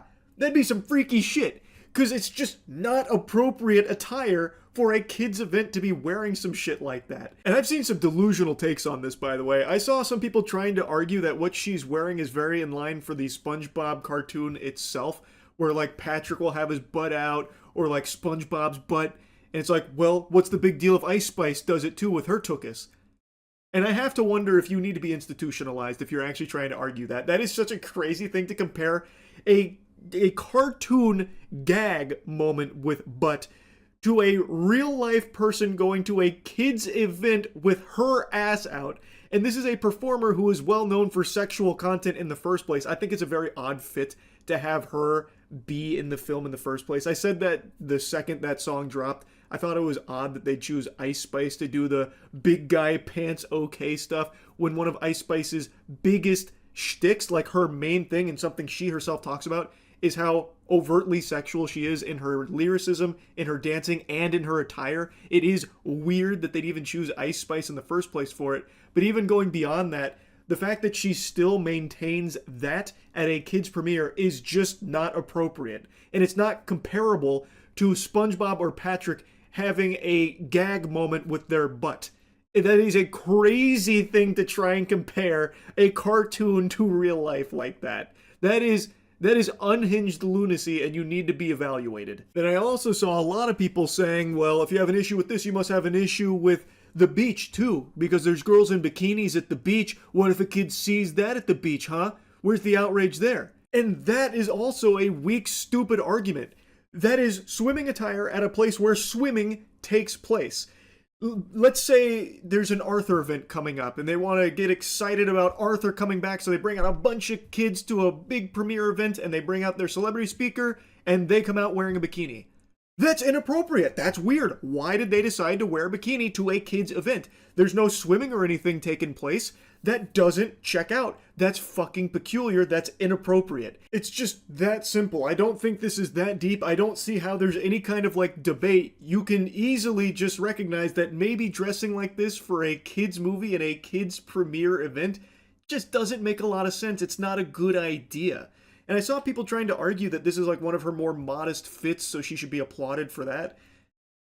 You're really going to sit there and try and tell me with a straight face that there is literally nothing else she can wear? It has to be like really revealing with her whole ass out type clothes? I find that hard to believe. Surely there were other wardrobe options, I would imagine, that would have made far more sense for an event like this. Anyway, just a pretty wacky situation here that I wanted to yap about a little bit. That's about it. See ya.